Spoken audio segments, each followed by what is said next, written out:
Welcome into the MPW Digital Pregame Show presented by Walk-On's Sports Bistreaux. I'm Neal McCready.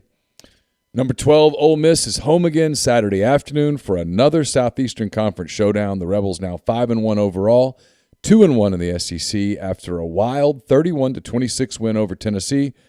They're set to face LSU Saturday at 2:30 at Vaught-Hemingway Stadium in Oxford. The game will be broadcast nationally on CBS. LSU is 4-2 overall, 2-2 in the SEC after beating Florida this past weekend at Tiger Stadium in Baton Rouge. LSU has losses at UCLA, at home against Auburn, and at Kentucky this season. In addition to beating the Gators, the Tigers have wins over McNeese State, Central Michigan, and Mississippi State. Today on the show, we'll break down X's and O's with MPW Digital's resident football expert, Pete DeWeese. We'll talk about the week in the SEC with the next round's Ryan Brown. Talk about Ed Orgeron's departure, so much more with him. Jeffrey Wright of 92.9 ESPN in Memphis will join to discuss the Rebels and the Tigers and also Eli Manning's Ole Miss legacy. And then finally, Barstool Sports' Ben Mintz, a Louisiana native and Ole Miss graduate. He'll discuss the significance of the rivalry in his life, the situation in Baton Rouge as it pertains to outgoing coach Ed Orgeron, and then we'll look at the college football schedule and the NFL slate from a betting perspective. But first, a word about Walk-Ons. Walk-On Sports Bistreaux puts everything they've got into bringing you game day with the taste of Louisiana. Dig into their mouth-watering Louisiana cuisine like po' boys, gumbo, and voodoo shrimp, plus fan favorites like juicy burgers and fresh salads, quality fresh ingredients you can't help but crave. Coming soon, just next month, Walk-On Sports Bistreaux, more than a restaurant, 1737B University Avenue in Oxford. Also in Ridgeland, it's at 720 Highland Colony Parkway. If you want to join one of those teams, whether it's the one in Oxford or the one in Ridgeland, know that Walk-On's Sports Bistreaux creates an environment that fosters growth and belonging for all, where the team is bigger than the individual, where they exceed expectations and positively impact every community they serve. Think you have what it takes to bring people together and provide a memorable game day experience? Either visit the site in Oxford, again, 1737B University Avenue, or in Ridgeland at 720 Highland Colony Parkway to join their team today. Walk-On's Sports Bistreaux, more than a restaurant. So, going to get into this now. Pete DeWeese and I visited Wednesday night. Pete's got some X's and O's. He's going to break it down, what to look for on Saturday afternoon when Ole Miss entertains LSU at Vaught-Hemingway Stadium. Here's Pete.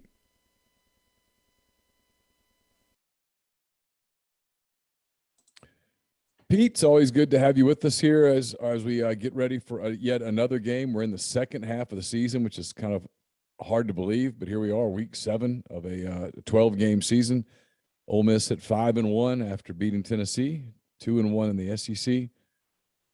Touch on Tennessee for just a minute because I do want to get your thoughts. I know some people want your thoughts on what happened on a crazy night in Knoxville. I mean, if you want drama, Ole Miss is the team to cover. They give it to you in spades, just voluminously. It's kind of part of the "We Are Ole Miss" thing, right? I mean, I think even when they're playing well, I'm with you. The drama's there. They kept me up too late on Saturday night. The big thing is when we talked about last week, was Ole Miss going to be more aggressive defensively? They were, right? And we talked about Tennessee being a zone-based, keep things in front, and they did that, but they were more active early and on rundowns in particular than what I had seen and what I had watched out of them. So I think both coordinators went into the game knowing that they were going to have to take some risk, and both of them too probably look around and say, hey, the other side of the ball's beat up a little bit. Let's see what we can do to take advantage of the new starter on the offensive line, or take advantage of they've got some of their playmakers missing out wide. And I think, part of the game plan, I think, was out of necessity because neither team had been just lighting it up on defense, and neither team did the other night. But I think that they also knew, it's an opponent that's going to score points. Anything we can do to throw them off schedule is going to be in our benefit. And so you saw that. So I'm curious to see how that translates moving forward for Durkin and the Ole Miss defense, if they kind of keep that aggressive mentality. And this will be a good week to find out. So what was the difference that Jake Springer made? I mean, Lane Kiffin had talked about it quite a bit over the last couple of weeks about how he's physical and he adds a different element. He lets him play Otis Reese in a different place. And you kind of saw some of that. It really changed the way they defended the boundary a little bit, at least from my opinion. Springer is kind of he plays that hybrid position so well. He's physical enough to come down into the box to be a factor in the run game, but he's also, got enough about him that he can be effective in coverage. And so, I think Reese is a little bit more comfortable being back, and seeing things in front of him and being able to play down on the ball. Where, Springer, on the other hand, he's okay mixing it up. He's fine, getting down in there. And so I think that matters. I think you get guys just in a little bit more of a natural position, but also when you have a kid like that, one, if it helps to move Reese back and he's more comfortable playing back, keeping things in front of him, coming down on the ball, that's somebody that can clean things up. So if you are more aggressive and you like that piece in the middle of the field now that's there to clean it up for you if things go wrong, you feel more comfortable taking risk as a coordinator when you have the guy that fixes things, right? So it's probably kind of twofold. Is you get Springer, who's willing to play down now. It adds a little bit bigger body to the box. He fits the run well.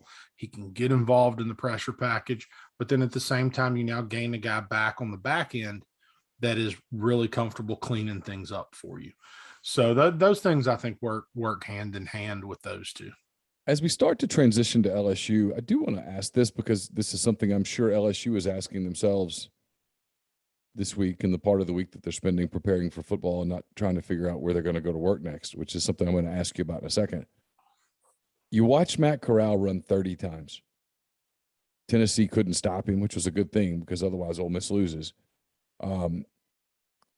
If you're LSU, do you have to change the way that you play defense, knowing that the quarterback is proven to be that adept running the football? No. And part of it is just because of what they do. Now, last week, you're playing Florida, who has two kids at quarterback that are going to run the football. Yeah. Right. And Florida runs their quarterbacks differently than Ole Miss runs theirs. For Ole Miss last Saturday night, they knew, because of the coverage that Tennessee was playing, that they were going to be able to isolate a linebacker. And as soon as they're playing two backers in the box, as soon as they get into drops, it's there. Find the rush lane, go attack, get what you can. And so, Tennessee kept giving it to them because I think they were worried about the weapons and what he can do with his arm, right? So, a lot of what Ole Miss did, and I think Kiffin kind of said this earlier in the week, like, it wasn't necessarily by design. Like, it's in for a reason, but then it's there maybe more often than you expected, and you have to take advantage of it if that's what's keeping the train moving. So, where Florida, on the other hand, they're running legitimate run schemes that are straight up quarterback is carrying the football.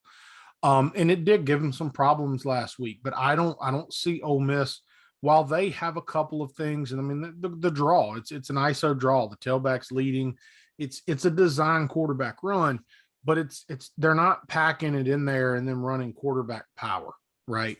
So, and I don't envision that becoming who Ole Miss is as an identity. So I don't think LSU has to change much. And I'll talk a little bit about that when I talk about their defense and why, in theory, they're going to be able to handle to handle some of the quarterback run game stuff. All right, I want to get the psychology here. You're a coach. You've been on a college staff. You're obviously coaching at the high school level. You know a lot of these guys. They're human beings. They have families. They have wives. They're going home this week, and their wives are not saying, hey, how's practice going? Or everything looking good for the Ole Miss game? You feel good about beating the Rebels? I mean, they might say that a little bit, but what they're really getting at is, hey, did you talk to anyone today? Did we any closer to maybe having a deal for next year? Where are we going? That kind of stuff. How much of a distraction do you think that is in the course of a week getting ready for a football game when one staff is dealing with all of that and one staff isn't? I've never been in that position. I mean, Lord, I've never been close to that level in that position. But if you're a guy, because I've known guys that have been in similar positions, and even guys that have been in similar positions at higher levels. I knew some guys that were with Malzahn at Auburn, and now they're different places, right? And so as things go down, you start trying to put the pieces together. And I know guys that were with Pruitt at Tennessee and different people. And so, you look at that staff. For one, there are some guys on there that have LSU history, right? Sure. And so if they're pulling their weight as a recruiter and the new head coach doesn't just have a guy that he has to bring, you probably see those guys with a good chance of sticking around, and they know that. They know that there are alumni that they've known for a long time now, some of them maybe since they were in high school, right, that are going to be in their corner. Yeah. And that, depending on who that alumnus is, sure. Depending on who the alumnus is, it can matter, right? Capital, sure. So if you're, if you're Kevin Falk and you've toted the rock in Tiger Stadium a few hundred times and had a good little NFL career, and now you're back home in Baton Rouge coaching running backs, and your kids are producing and you recruit well, you're probably not overly concerned, Now, you're the offensive coordinator. It's your first year in Baton Rouge. You left the NFL to come take this job. There's going to be another job there for you. Your resume is going to get you another gig, right? But it's got to be hard. And I don't know his family situation. I couldn't tell you if he's married, got kids, whatever. But let's say he's got kids that he may have a seventh grader that's moved 3 times in the last 4 or 5 years. Sure. And you go home and you tell mama again, hey, we're probably going to be moving again, right? That puts a strain on things at home for sure. A coach's wife knows to some degree what they're getting into, but the unexpected always hits, and maybe you don't react the way you'd always react. Because what I do know about just their offensive coordinator in particular is it's his path has been one of ascension, right? It's not been one where he's been fired and is scrambling to find a new job. So the move to say, hey baby, we're going to go make a bunch of money, I'm going to be a college coordinator, this might get me to my eventual goal, whatever that may be, is a little different than, hey honey, I don't know what's going to happen. There's a lot of rumors about who they're going to bring in. They might have their own guy. We could maybe end up back at Carolina. Maybe we don't. Maybe we end up somewhere else, right? So we end up West Coast, or up north, or in Florida, or so. And he's a Nebraska guy. Maybe he's hoping to end up back there. Who knows? Yeah. But so there's certainly, I would think, a level of stress involved there. But it depends on who you are. I mean, some guys have probably been through it, and they know that honestly right now there's nothing they can do to fix it. And in all honesty, you talk about building a resume, right? If you're building the resume for the next job, the rest of this season, the way you recruit, the way that kids talk about you, and the way your kids perform on the field, it's an audition, every bit of it. And those guys know that. So, they're not sitting there pouting. They're still in the film room. They're still trying to win games because they know that if things go south, it doesn't help anybody. Last thing on this, that I'm going to hand it to you. I've covered this before. I've covered it at Auburn. I've covered it at Ole Miss. I've seen different reactions. I've seen teams just go, screw it, we're done. And I've seen teams fight for an interim coach. Just your gut guess on what it's like at LSU. They've had kids walk away. This is a team that, according to the media, they're not exactly crazy about Orgeron and haven't been since the social justice stuff in the summer of 2020. He's gone now. The pressure's off. They don't really answer to him anymore. How do you sort of anticipate the psychology of that from a player standpoint? It really, it's about the dynamic in the locker room. And if that's true about how the players, particularly the older players, feel, you know, maybe things look a little different, but here's the reality for a lot of those guys, especially at a place like LSU. The rest of this season's an audition for them too, whether it's for a new coach, for the NFL, or for the transfer portal, right? You're putting yourself on tape. I mean, we tell JV players on Thursday night that everything's an audition, because when we're trying to build depth in the staff room on the weekend, and it's no different for those guys, right? And a lot of them know that, right? The other thing I would say about that roster is there's a lot of young talent on the field. Saw that Saturday. Yeah. A lot of freshmen and sophomores that are playing a lot of real meaningful minutes. Those guys may like him a little bit more than some of the older guys, because those guys may not have been there when some of the stuff started. And so you never know what you're going to get. What I would say was I certainly wouldn't expect them to show up uninspired. But I do think that when there is a bit of chaos and when there is a bit of turmoil, that if good things don't happen early, it is easy to see people start to lay down a little bit. So not saying that's what you're going to get out of those kids, but if Ole Miss can make some things happen early, I don't know what kind of fight you get to the finish. The floor is yours. All right. We'll kind of switch modes a little bit here and get into some things. As I prepared, so I watched the Ole Miss, I watched the LSU UCLA game. I watched most of it live early in the season. And I watched a good bit of the Mississippi State LSU game in live when they played a few weeks back.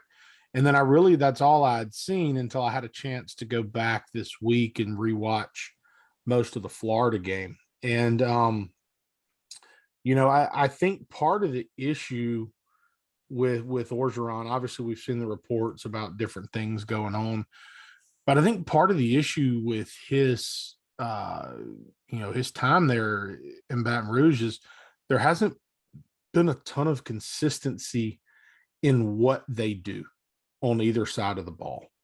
When I start looking at their defense and thinking about, kind of what's happened is when O takes over and he kind of inherits Dave Aranda, and Aranda's wildly regarded as one of the best in college football right now. He's a very aggressive 3-4 defense. He's going to mix in his zone with a lot of man-to-man stuff, and they were playing defense at a very high level. So Aranda leaves, he gets the Baylor gig.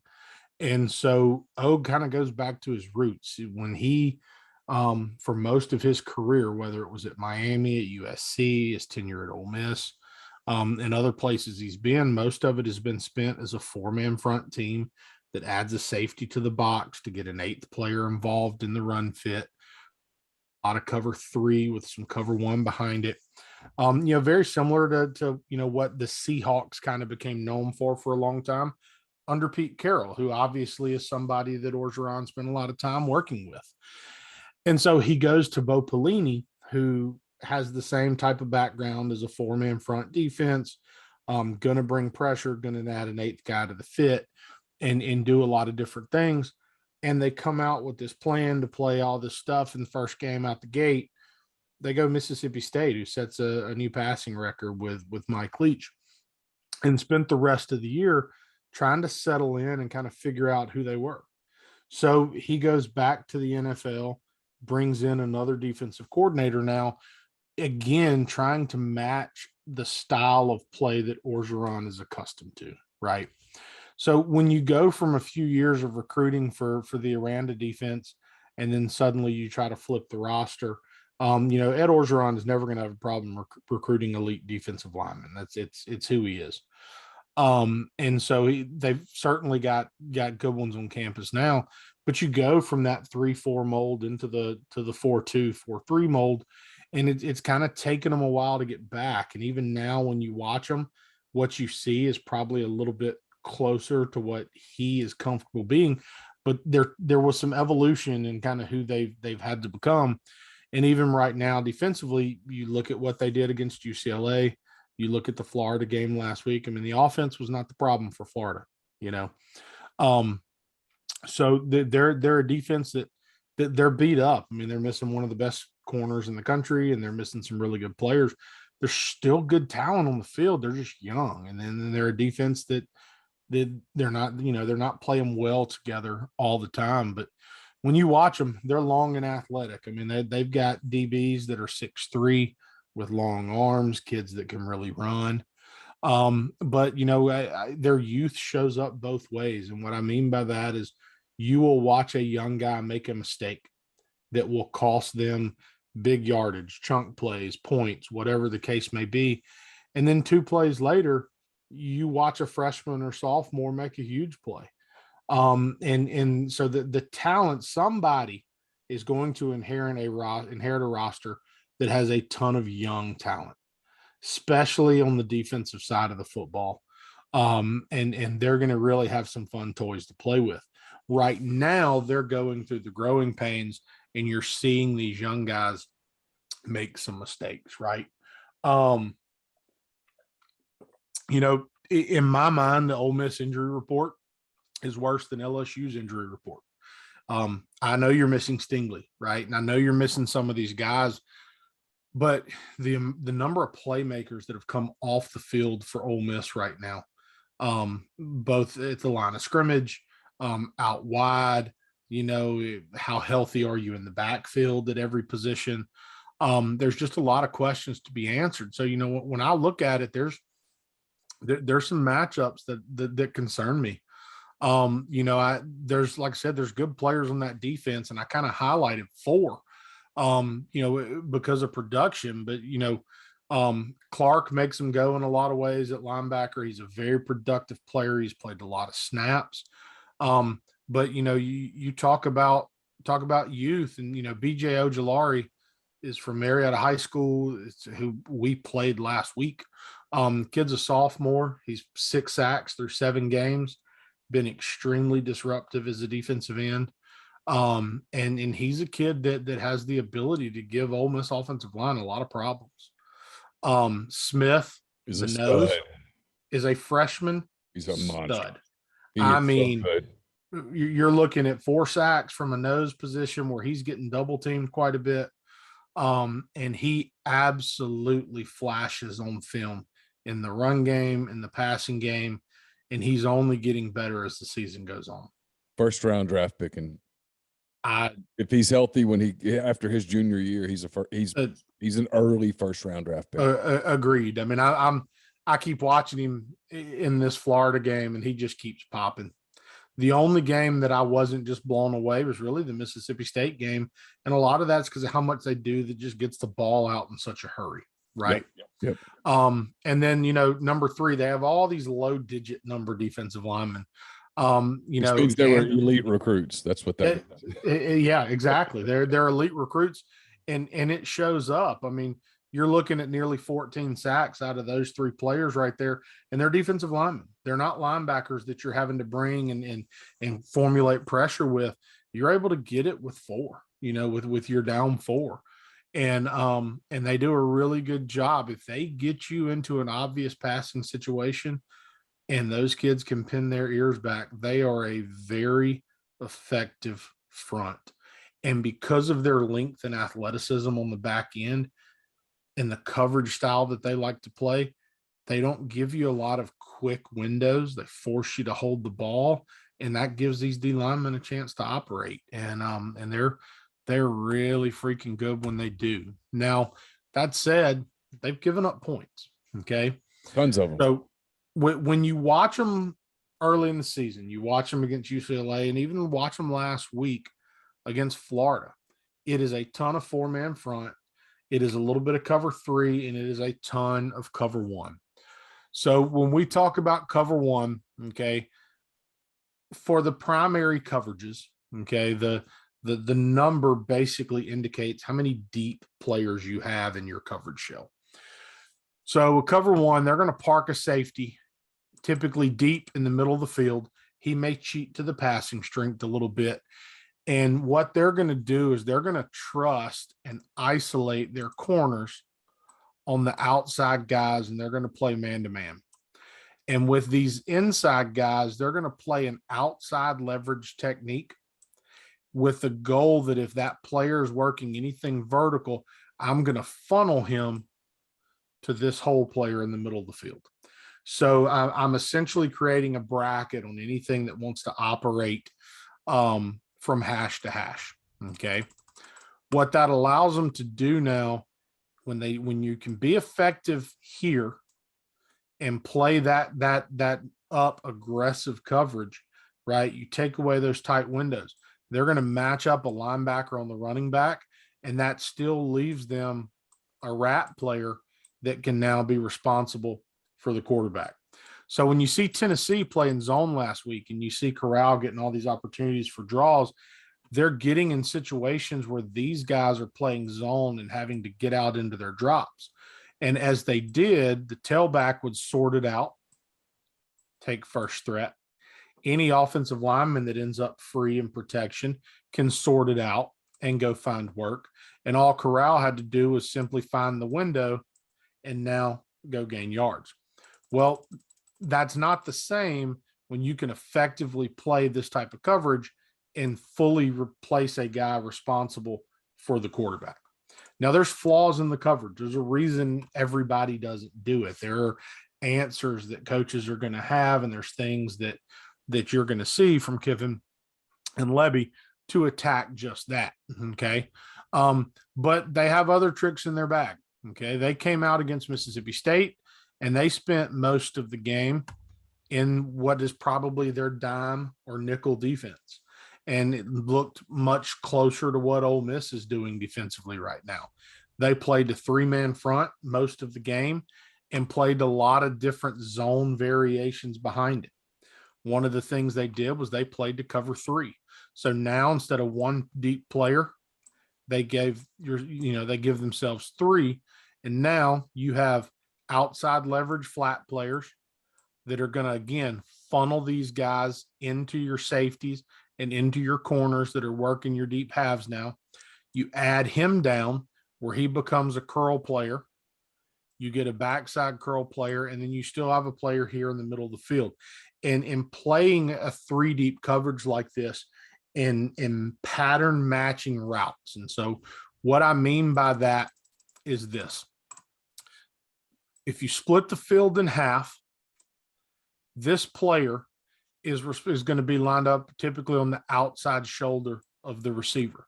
He has no other threat on his side of the field that can attack him. So if this receiver attacks vertical, he is going to collision and sink and carry that route. And the only thing that's going to take him off of it is either his ceiling. So they may give him a 10-yard ceiling and say, you get there, you level out, or communication from the corner, where if he gets a smash call, so if this guy does anything, a hitch, a slant, a screen, right, anything that I get communicated from my corner there, I'm going to collision and then turn and get my flat. And now that's the corner's way of saying, I got your back over the top. So that side of the field, you now have 3 defenders over 2. To the other side of the field, this safety is in a different situation than this one. Here you only have 2 receivers to worry about, but the running back now puts him in a different bind. So what you do defensively here is you do what a lot of people call add-on, and that's taking this safety and adding him now down into the curl. He may show this too high look early, but he's going to add to the box. That allows me to protect the flat by, again, playing outside leverage. But now if this back were to swing to the flat, he can afford to expand with it, knowing he has help to pick up any type of intermediate route here. Okay. So it's just, it's always a numbers in a matchup game, right?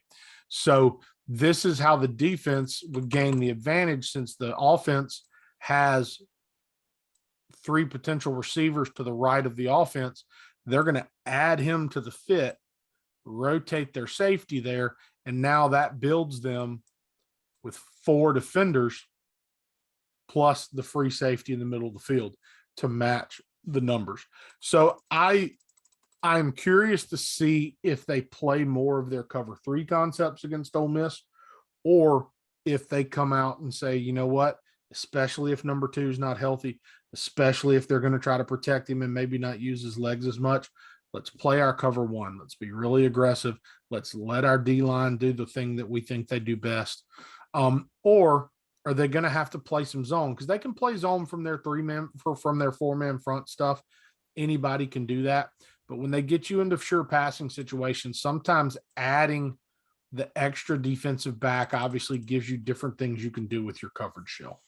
So I think down and distance will dictate a lot of what they do. The other thing is, Ole Miss does such a good job with both motions, formation structure, and really tempo. And so when you do that, it can be difficult on a down-to-down basis, particularly with tempo and particularly with motion, to play a ton of man-to-man because there's so much communication that has to happen. The zone can be a little bit safer sometimes. So I would not be surprised to see a little bit more of that. Dan Mullen, and I've said it before, I'm not a Mullen fan, but I respect what he does. He's a great play caller, great play designer. He and Chip Kelly really found some great ways to take advantage of the cover 1 stuff, the man-to-man stuff that LSU was doing. As an example, last week, or this one's actually from the UCLA game. UCLA came out in a traditional 3-by-1 trips open set. And so when you're committed to playing this type of man-to-man defense, and you've got all these guys that are working man-to-man principles, you're keeping the free safety free, you're telling these running back or these linebackers, now you're responsible for the tailback. So what UCLA did was they took one of their better athletes, motioned him out of the backfield. So the defense now has to make a decision. You can have the corner travel and expand a backer where now he gets matched up man-to-man on the receiver. That's probably a mismatch. Probably a mismatch. Yep. Or you can do what LSU did, which is have the Mike travel and end up man-to-man. So they end up a good bit. I don't recall the name right now, but I think he's number 23. He's their other inside linebacker. Is an athletic kid. They like him in coverage. They really want to keep 18 in the box as much as they can. Okay. So what happened was UCLA motions out. They get the running back to go with him or the linebacker to go with him, and just gave a simple kind of not even a real double move, but a hesitation vertical route. And they were able to exploit the matchup.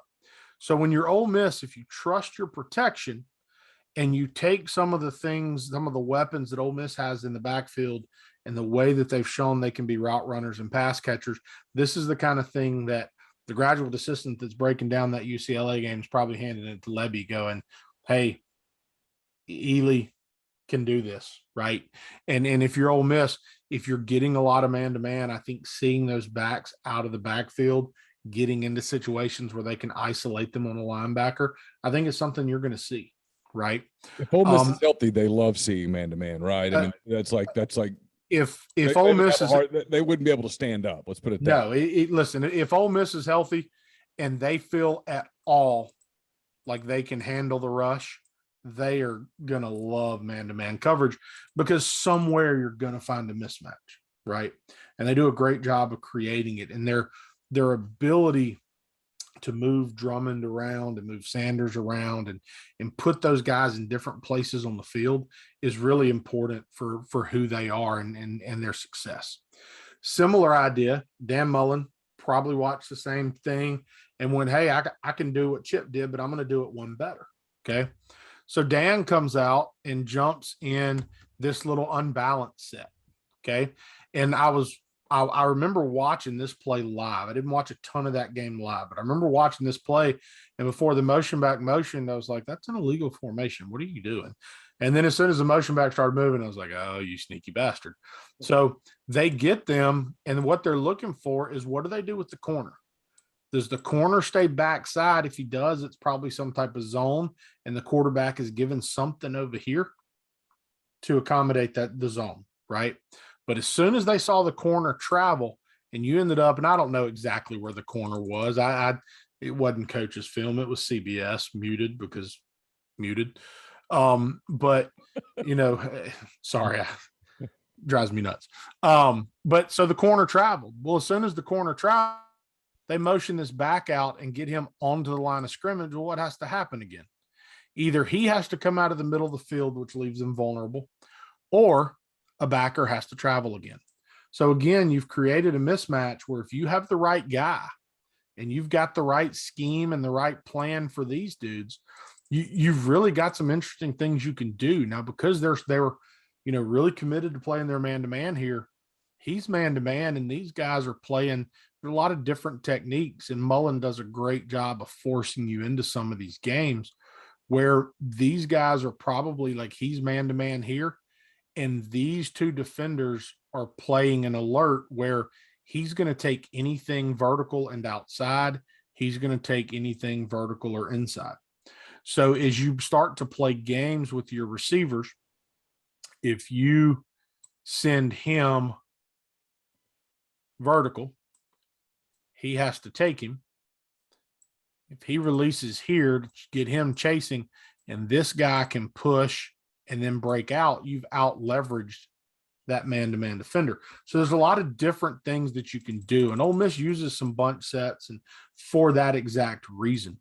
Ole Miss also, they do some things, and I'm going to skip back a little bit to here, a concept that I saw them using against Tennessee last week. They've used it in a lot of games. It's something that Kiffin refers to it, I think, is spin. Okay. What they do, and I don't remember exactly his rules with the back. He's typically in a check down protection, but he builds in a man-to-man side and a zone side. And this actually in the slide, I want to show it to you from here. Okay.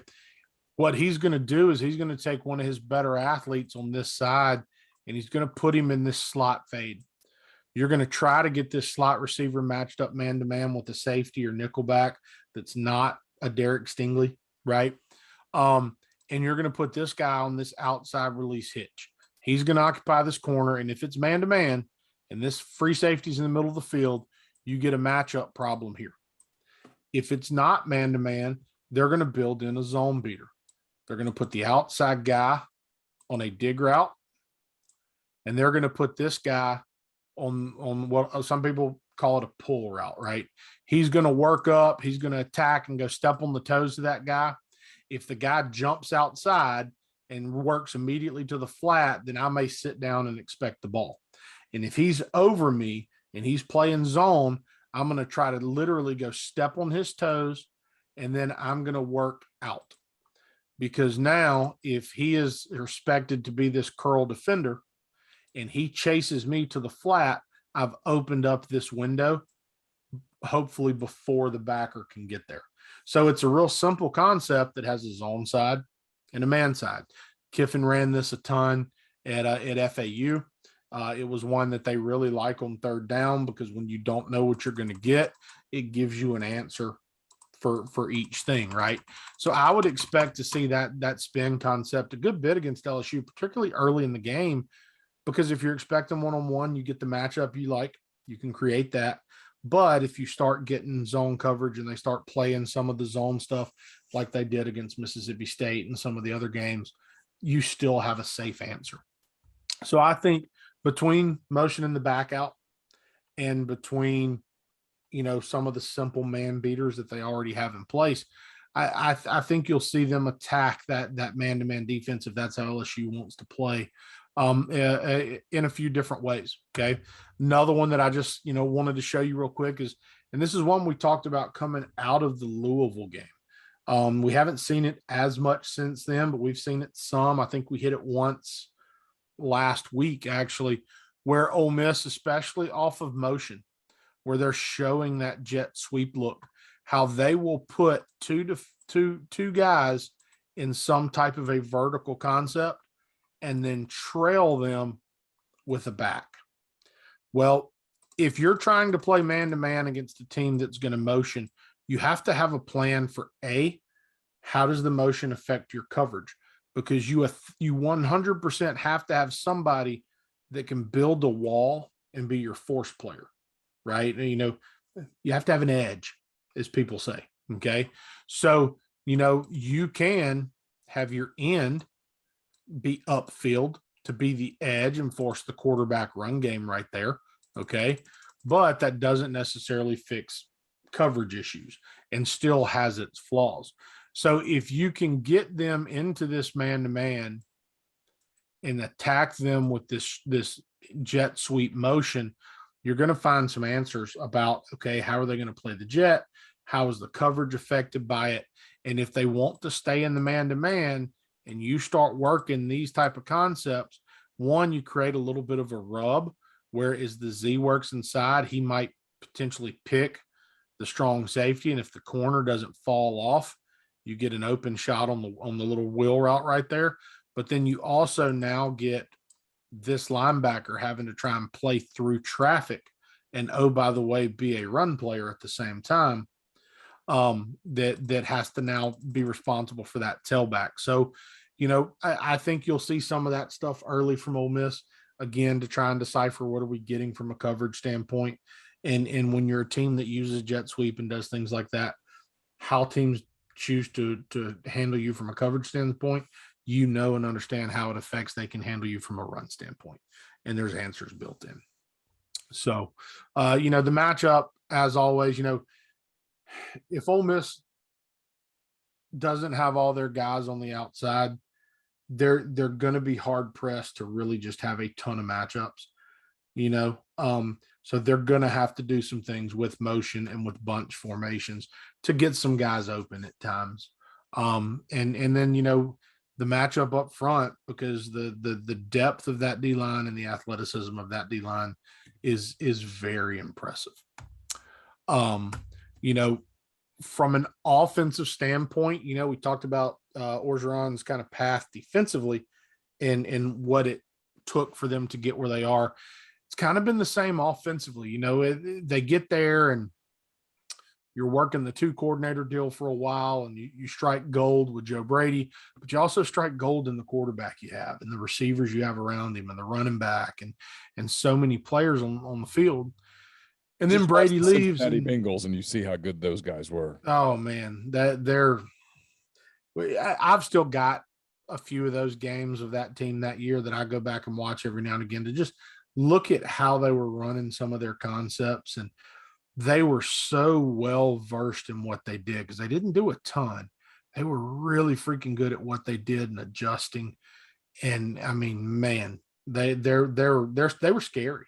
And you had, look, some of the best players on that team, they were young when they won it, right? And so they were really good. Well, they tried to hold on to some of that magic, even as the roster turned over, even as the coaching staff turned over. And they tried to hold on to some of it. And so now going out and getting the coordinator they have now and literally pulling him from Joe Brady's staff, they continued to try to hold on. And O kind of fought this balance of, I want to be this hard-nosed, it's who I am. But man, we had all the success when we got 4 guys out there and we're doing all these different things. And so, they even you watch them early in the season. And like, I remember watching the Mississippi State LSU game and just thinking both sides of the ball, y'all need to run it more. There's LSU playing this 3-man front defensively, and State would hand it off. And we know that's not what Mike Leach wants to do.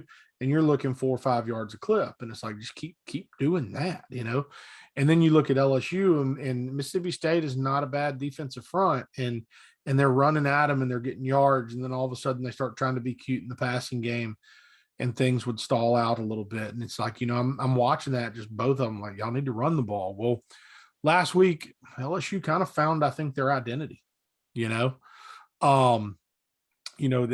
got injuries all over the place. They've got one of the best receivers in college football. I think I saw when I was watching the Florida game that Butte had, I think he had 9 receiving touchdowns on the season, and the rest of the team had 8 going into that Florida game. I mean, the kid was a real talent. He's sitting on the sidelines in a boot now. But they still have the ability to be explosive because they just have so much depth. And there's a lot of really good players, but I spend a lot of time looking at tight ends a lot of time because I know how much they do, how much they affect how you game plan and the tendencies that you have when they're in the game. Freshman wide receiver, number 80, Beck. Don't recall his first name. It even says in his bio on the team website, can play wide receiver or tight end. And he's not huge. He's a 215 pound, 210 pounds at most, probably kid, but he's 6'2, 6'3, I think is what he might have been listed as.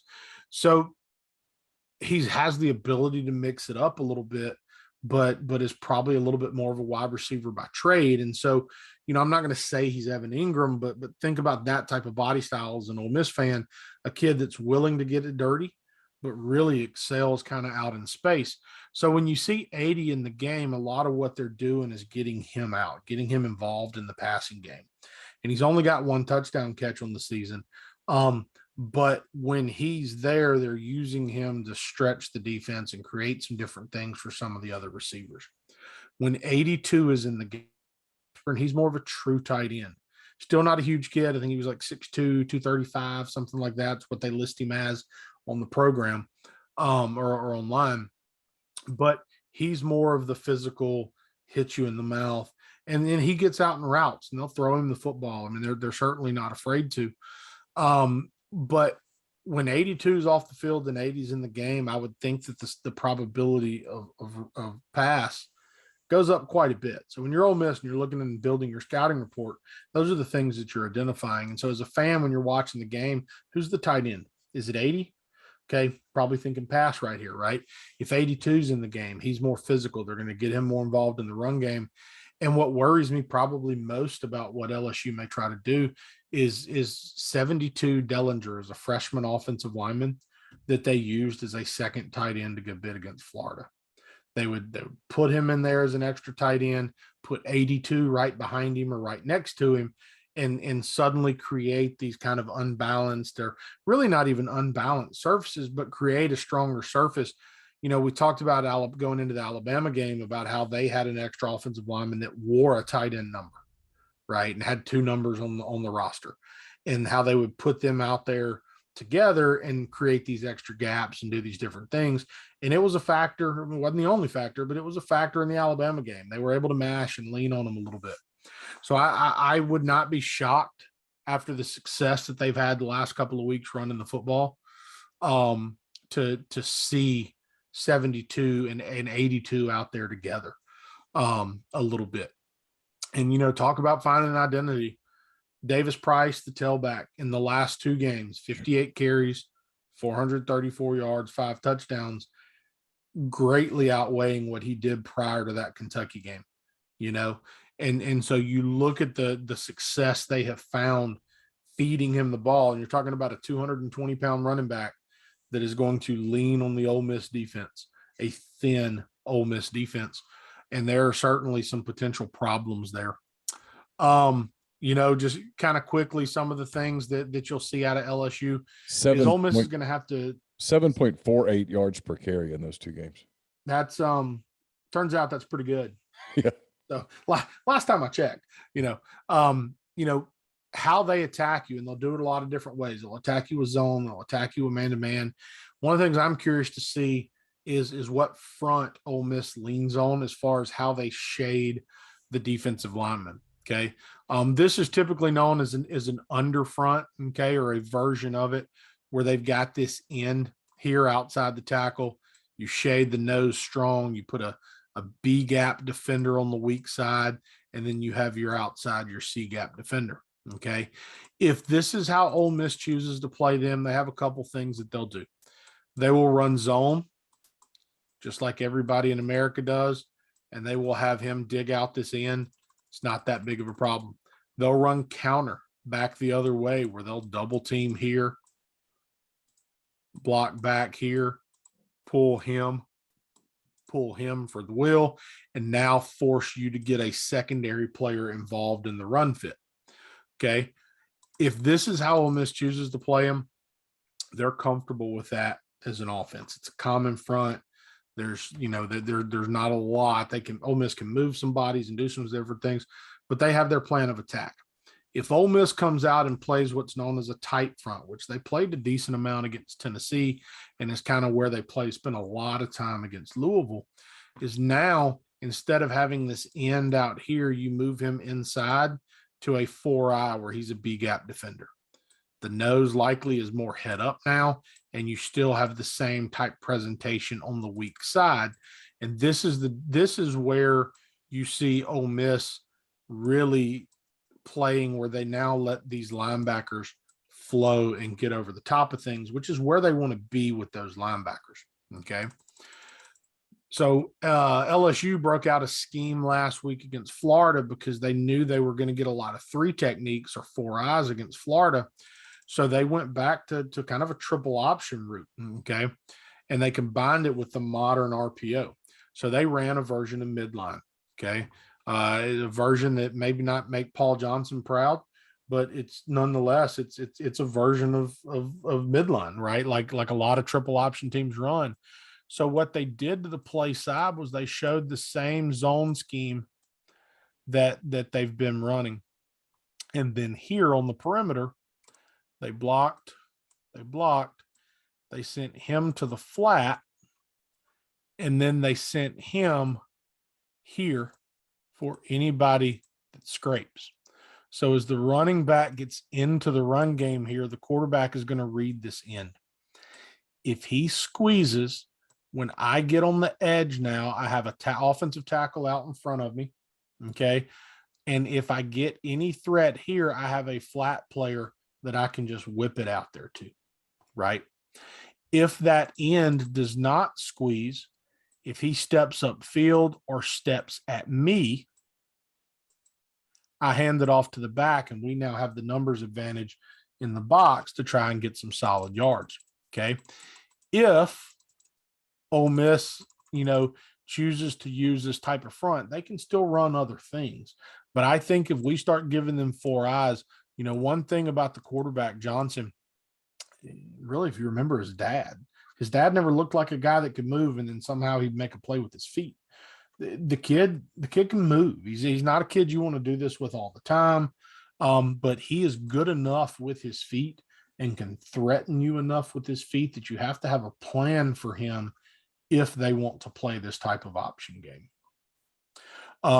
From an RPO standpoint, a lot of what you see them doing, no matter the formation, is it looks almost always like it's some type of a slant RPO. They have a couple other things, but they're a heavy slant RPO. So Ole Miss has to have a plan to get somebody underneath those slants or on top of those slants, while also having a plan to have enough bodies to be a part of the run game. So that's where the numbers, thing is really going to have to play for Ole Miss. One of the things that they killed Florida on last week, okay, and it's not a new concept. I think the first time I remember Ole Miss doing a lot of this was it was the year that Elijah lifted his leg, I believe. Okay, and they used it a lot in the Egg Bowl that night. And they treated it a little bit differently than maybe what Ole Miss was running that night, but the idea is still the same. And with Florida, the way that they were getting a lot of 4-man front, and Florida was playing this kind of wide defensive end, it looked a little bit different than it did against Ole Miss. Okay, but what they were doing is they were taking. He's going to block down and take anything inside of him, and if nothing's there, he's going to get to the backside backer. And they're going to work a double team right here. Okay. And they were taking this tight end and arcing him for whoever the force defender was. In Florida's case, it was the safety. Then they were pulling from the backside. You have a kick out player.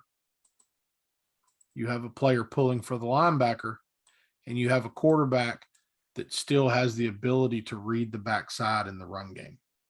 So what was happening with Florida, as you get when they were playing this wide defensive end, is this tight end would arc, he would expand with him, and then the tight end would slip right to the safety, and you just opened yourself up now to a kick out as that wide defensive end. So Florida starts to adjust. They start to bring the safety down, play the end a little bit more inside. it didn't matter because you still have a hat for a hat. They're still able to get an arc here to get a guy down. They can go back to this guy if they need to. And again, you still can account for everybody in the run game and have the ability to read a backside defender if you need to. So, it's nothing new. Like I said, teams have been doing it. I've seen Ole Miss do it in the past. But it is the type of thing that if I am Durkin, you have to be concerned about. If that's what they're going to commit to being as an offense. Okay. We say it every week. It's going to be, how are they going to defend the run box as a defense? And I think they showed last week they're maybe getting a little bit more comfortable being aggressive. You got to believe that's what they're going to do Saturday. I mean, it'd be a stunning upset if they got away from that right now. I'm going to be shocked if they don't. But who knows? I think you felt a lot of pressure to do it against Tennessee, just because of the style of play. But I think even more so if you're getting this pounding style of play from LSU, I think you have to. Some of the other things that you see LSU do, things you got to have a plan for, is most teams will get in this type of 3-by-1 formation with the tight end will be over here. They will get into this little unbalanced look where he's now ineligible. Okay. But again, you put 3 defenders or 3 receivers over here that have to be respected in the passing game, and you build a run box that still allows you, if you're not running the quarterback, it still gives you 6 effective players in the run game to account for the box. And then the way they attacked it against Florida that was interesting was they were working these vertical seam routes here with these players. And so what that gave them, if he's going to commit to the run, you have this window before the safety where they have a chance to get open. What was happening for Florida is he's getting here, and now they're taking this one-on-one matchup essentially against the safety.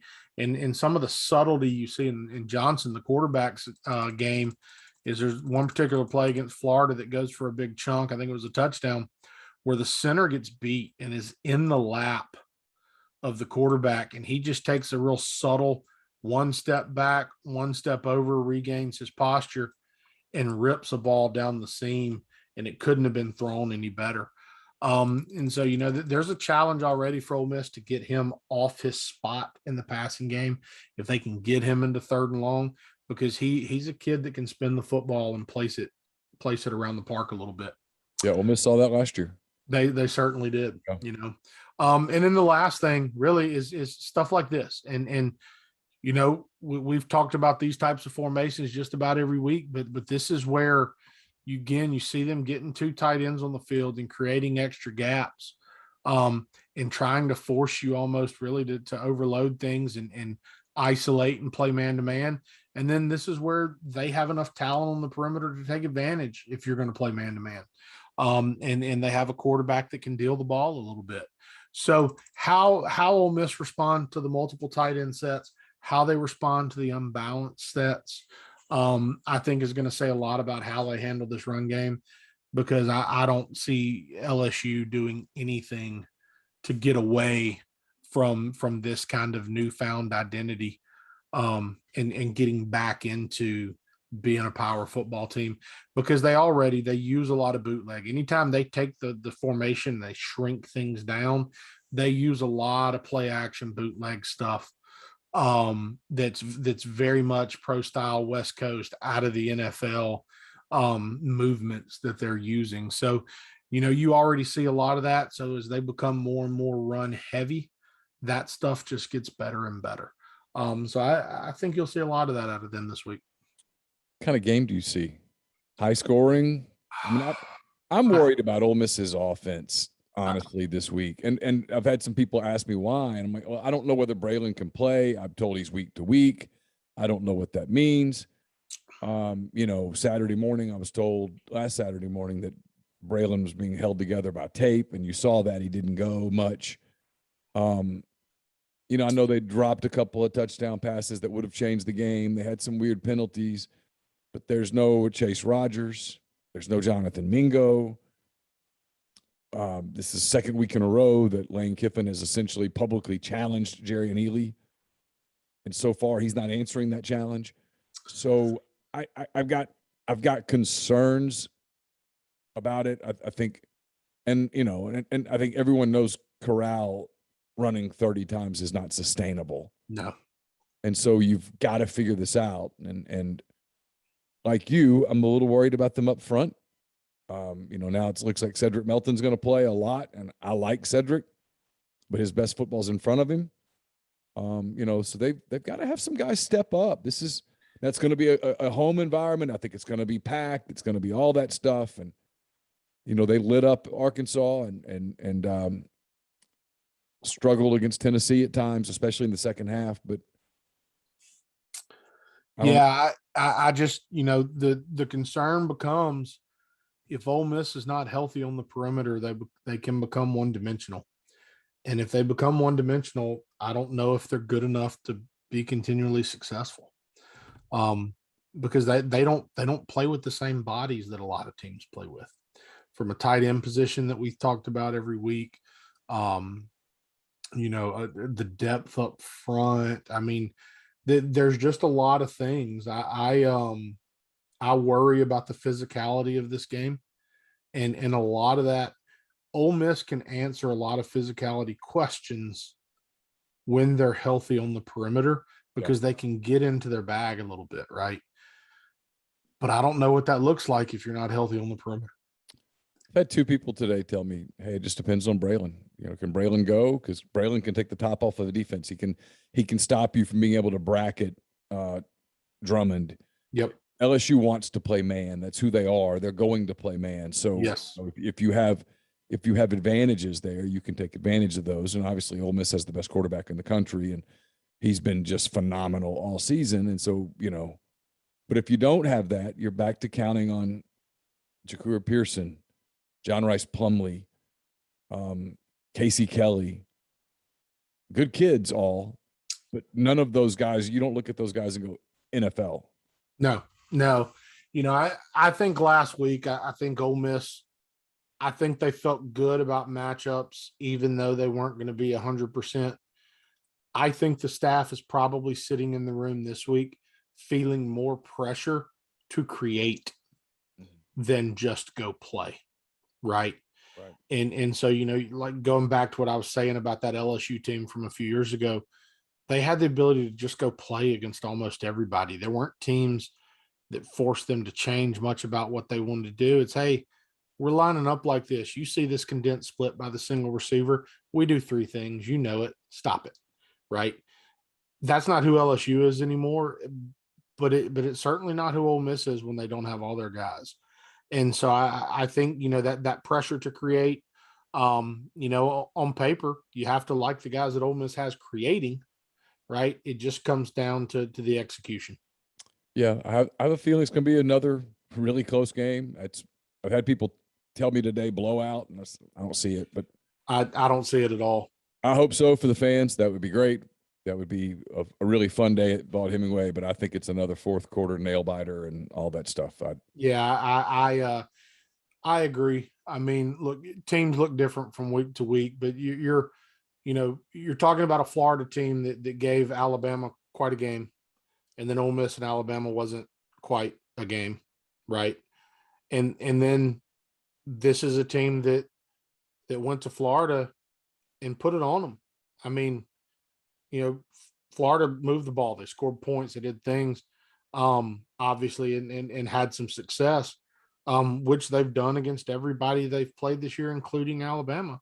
But this team went down there and they beat Florida. And I can't tell you this Ole Miss team would go that to Florida, Yeah. So, I look, if Ole Miss comes out and guys are healthy and they walk out with a lead and protected and, okay, I'm not shocked at all. But if you tell me that the message board is going crazy in the fourth quarter and 7 people need to be fired and other people need to be hired and oh my God, he's the worst player ever until he suddenly makes a play, then I'm not going to be shocked by that at all. Pete, as always, I appreciate the time. It'll be Auburn next weekend, which is another physical problematic game. Yeah, big time.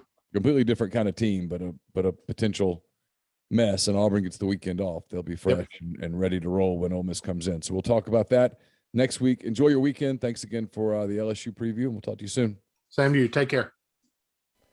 That was Pete DeWeese. Always good to visit with him. Appreciate his time each and every week here on the MPW Digital Pregame Show. So we shift from there. We'll mostly Ole Miss LSU in the following interview with Ryan Brown of the next round. We talk about some other things. We talk about the Ed Orgeron situation, I should say, at LSU, what happened, where it might go. He's got a really interesting name that he said he would go after if he were Scott Woodward and the people at LSU. It's a name that I haven't heard much.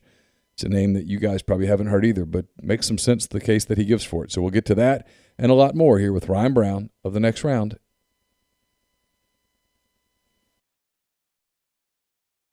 All right, Ryan, I kind of thought that this coming Sunday would be the day that it might go down, but it went down a week earlier. Ed Orgeron out at LSU. LSU coming here on Saturday. We'll talk about the game in a minute, but how surprised were you at just kind of the way that it went down, if at all?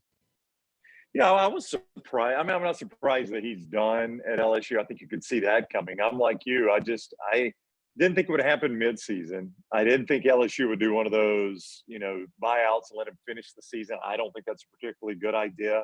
You pointed out, I pointed out on Twitter, you jumped in, you saw it go bad there in Oxford. And I think it just opens the door for, there are several potential outcomes. I mean, number one, you could have a bunch of guys that are like, I'm not playing for this guy next year. What's the matter if I hustle or show up to class or do any number of things, right? And then the other thing could be, a guy catches lightning in a bottle and all of a sudden the tide turns and now you're in a mess. I mean, Dennis Felton was on his way out the door as the Georgia Tech basketball coach. He wins the SEC tournament in the most fluky SEC tournament of all time. And Georgia fans change their whole tune on the guy. They give him an extension and they have to fire him the next year. Sonny Smith did that here in this state for Auburn years ago. So it can happen. I mean, it happened with Les Miles. Neal, you remember this? They were going to fire the guy. He gets, the crowd turns and starts chanting his name. And then all of a sudden, the athletic director, was Joe Oliva, had to change course and keep Les Miles in him, having to fire him the next year. So I just think once you're done, you need to be done. I appreciate them wanting to let Ed Orgeron coach, but I think only bad can come from this. There's so much that you just got to. Like, I haven't. I wish I were mentally sharper today. I'd be able to attack some of that because it was so good. So a couple of things. One, in 2015, they had a deal done with Jimbo Fisher, and they dragged their damn feet. And then Jimbo and Jimmy Sexton said, all right, screw it. We want more. And they panicked and said, well, the crowd's chanting Les's name. So literally that moment, they went, okay, we'll just stay. And then half a year later, he's out. It was a total disaster. That's right. Here's what's interesting. I believe now, I had not thought of this. You're onto something, and it let something click in my feeble little head here. I think that the reason that LSU has put out these hit pieces from these unnamed sources who are obviously inside the building and stuff, to Ross Dellinger, to Brody Miller, to all these other national journalists and local journalists, I think they've put it out because just in case, because he beat Florida, right? I mean, they thought, hey, this guy could get beat by Florida. Florida will whip him by 3 touchdowns. The crowd will be 22,000 people by the end of the game. Half of them will be booing. The other half will just be drunk and depressed. It'll be like a funeral, and we'll fire him the next day and whatever. He beats Florida, and they go, oh, God. And so they put out these hit pieces on him. I wonder if that is just in case he beats Ole Miss, beats Texas A&M, beats Arkansas, beats Louisiana Monroe, gets them to a bowl game.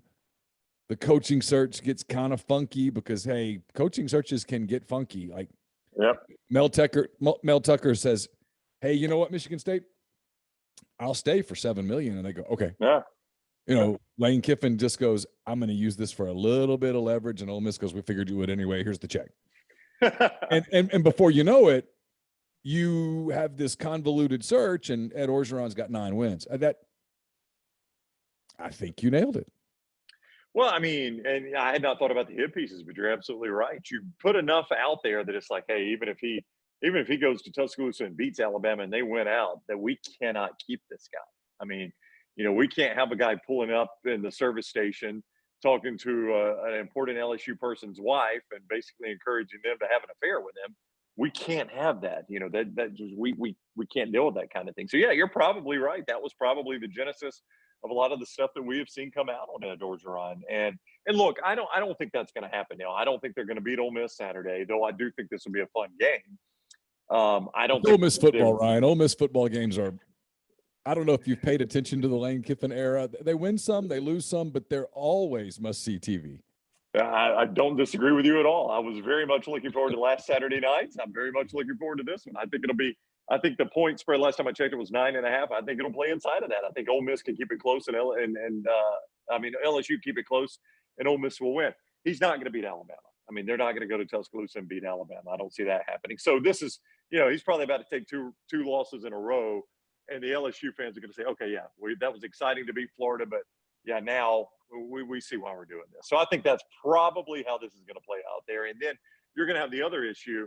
You take a couple losses. You got some guys that are like, why am I even doing this anymore? A&M comes to Baton Rouge to close out the home season. They probably get up for that game to send Coach O out. That'll be one of the toughest games A&M has to play because it'll be an emotional game for his players.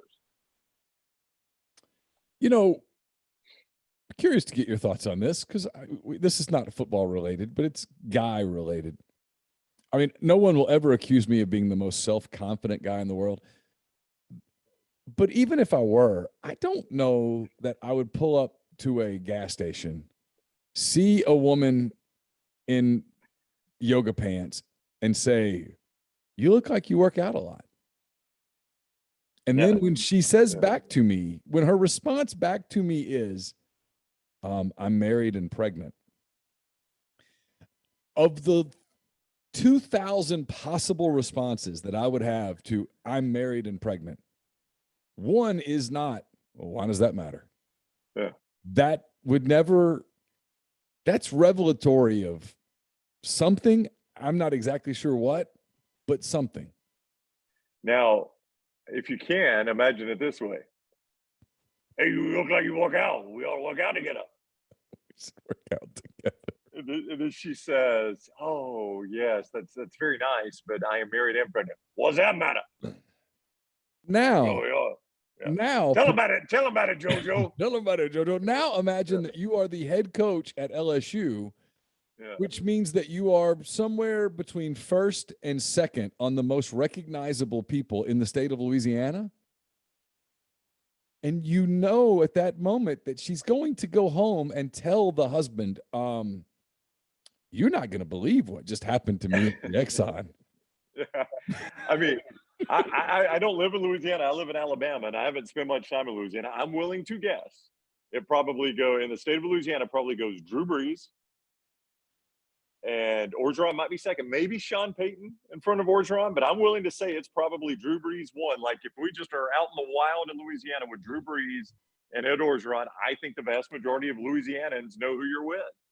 And I mean, that's a guy that's just randomly pulling up to strangers at the service station, saying, "We all walk out together," and hoping she wants to jump in the car with him and go have a lot of sex. I mean, that's ultimately what appeared to be at play there. Well, the proper response when she says I'm married and pregnant is, "I was just kidding." Yeah. Congratulations. Congratulations. I was just kidding. Yeah. I was just having some fun. You look great for a pregnant lady. That's what I'm trying to say. Yeah. You never know. You work out so much, you'd never know. You're not very pregnant. I never told you about the time I was on the elevator. We were at the beach. And I'm on the elevator, and I'm in a good mood. And normally I keep my mouth closed in an elevator and say nothing, but it was a nice family. Absolutely, yeah. It was a nice family next to me. And I asked her, "When are you due?" Neal. I know. It's a bad moment.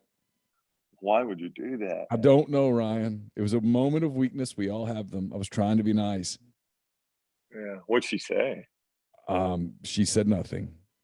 What'd the husband say? He looked at me. Oh, God. As he got off the elevator, he looked at me in a look that only two men could appreciate with one another. And it was, You realize you just ruined my day. Yeah, more than your day, man.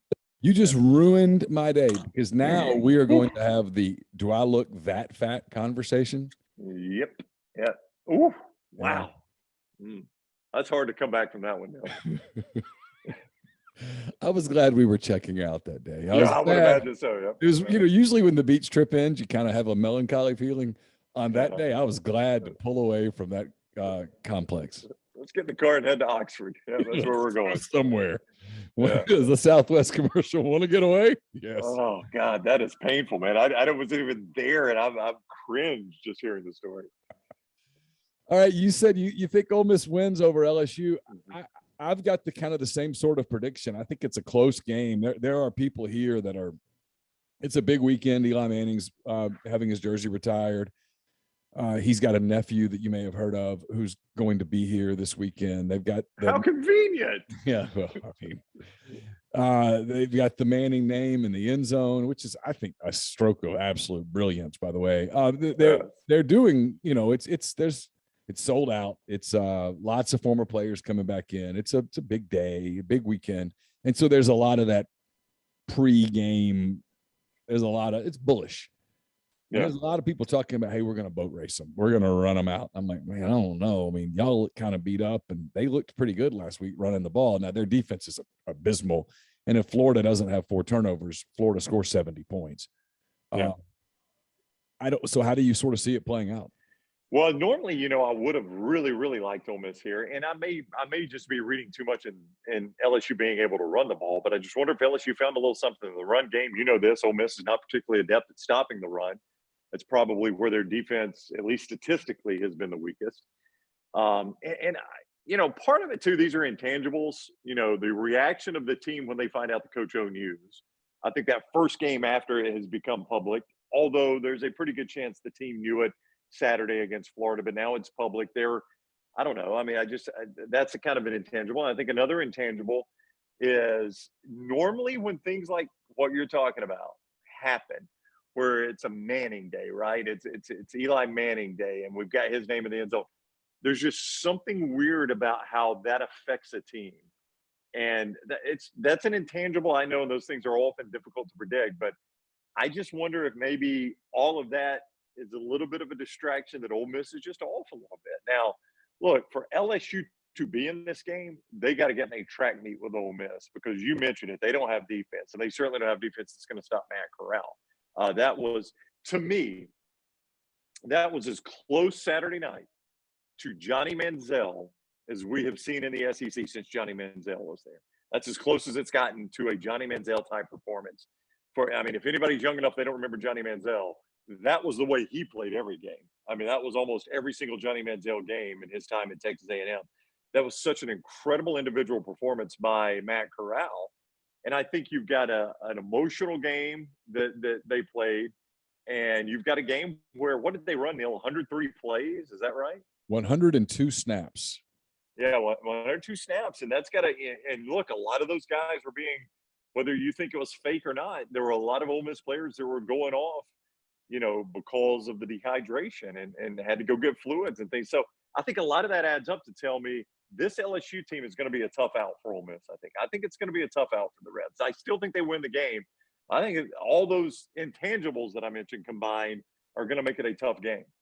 Yeah, there was certainly some faking going on by both teams. But I thought in the fourth quarter, a lot of that was legit when guys just dropped. We do a thing with Chance Campbell every week, and I can tell you Chance Campbell wasn't faking. He was hurt. He got up, gutted through it. But, a lot of those guys, 4.5 hours on a football field, you just get dehydrated, like you said. Yeah, and who was the guy? They took one straight into the locker room. He went straight in to get an IV. I can't even remember. There were so many. And then, at the end for Tennessee, just to highlight how this was an issue on both sides, their only chance of winning the game is to keep Hooker in the game, and the guy couldn't even finish the game. So it was an issue on both sides. I think that was a real fatigue issue on both sides. There is no way Tennessee wanted Joe Milton in the game at the end, and you see why. Guy runs out of bounds to end the game. Speaking of getting boat raced, I don't think Tennessee's going to have anything in the tank in Tuscaloosa. I agree. It feels like they're going into Tennessee into Alabama with just fumes. I think that gets ugly. Yeah, that was the worst case scenario for Tennessee. You have an emotional game where you get emotionally high and then it goes 103 plays, right? And you're on the field all night. And then all the stuff that happens, right? And along with that game. And then you lose. You lose a really emotional, hard-fought game where you feel like you got screwed by the refs and, your fans did all that they did. And meanwhile, there's Alabama getting their crap together and playing the most complete game they've played all year in a game where they're cruising to a finish. Their starters don't even have to finish. That is worst case scenario for Tennessee. The worst case scenario for Tennessee is pissed off Alabama. They're at least not going to get pissed off Alabama that Mississippi State got. That would probably be the worst case for them. But this is probably the second worst case. You're getting finally put it all together, Alabama, right? You're not getting pissed off Alabama. You're getting Alabama who finally put it together for 4 quarters and played the most complete game they've played all year, while you are coming off a highly emotional, highly fatiguing game. Let me ask you about Mississippi State. We haven't talked about them much this year. They got whipped by Alabama in a way that I don't know how many people noticed it because they were watching Ole Miss Tennessee, because that was a far more entertaining football game. But Alabama beats them 49-9. Alabama sleptwalked by the fourth quarter because it was over. They can't score against good defenses with the air dump off. They get Vanderbilt this weekend. They're going to win. I don't know how pretty it's going to be. Then they get a stretch here of Kentucky at Arkansas, at Auburn, Tennessee State, and then Ole Miss at home. They're sitting there at 3-3. I'm having a hard time getting them to 6 wins. I think it's tough. I mean, you ran off what I think are 3 straight losses for them. Now, you always have to account for the Mike Leach offense to have that random day where everything works, right? And even a good defense can't figure out how to stop it. So you do have to account for that. But I think you've seen what you're talking about. I mean, Alabama doesn't even have that great of a defense, but in 2 straight years, they've scored 9 points. They've yet to score a touchdown. Mike Leach has against Pete Golding's Alabama defense, which has been a much maligned Alabama defense here in this state. So I think that's hugely concerning, and I think they're going to see some good. I mean, I think Vanderbilt plays hard on defense. Clark Lee's a defensive guy. I think he'll give them some looks they struggle with. But then Kentucky, they play great defense. Auburn has played really good defense. Arkansas is the defense that completely threw them off last year after they had pulled that upset against LSU to start the year. Barry Odom had a great plan for them.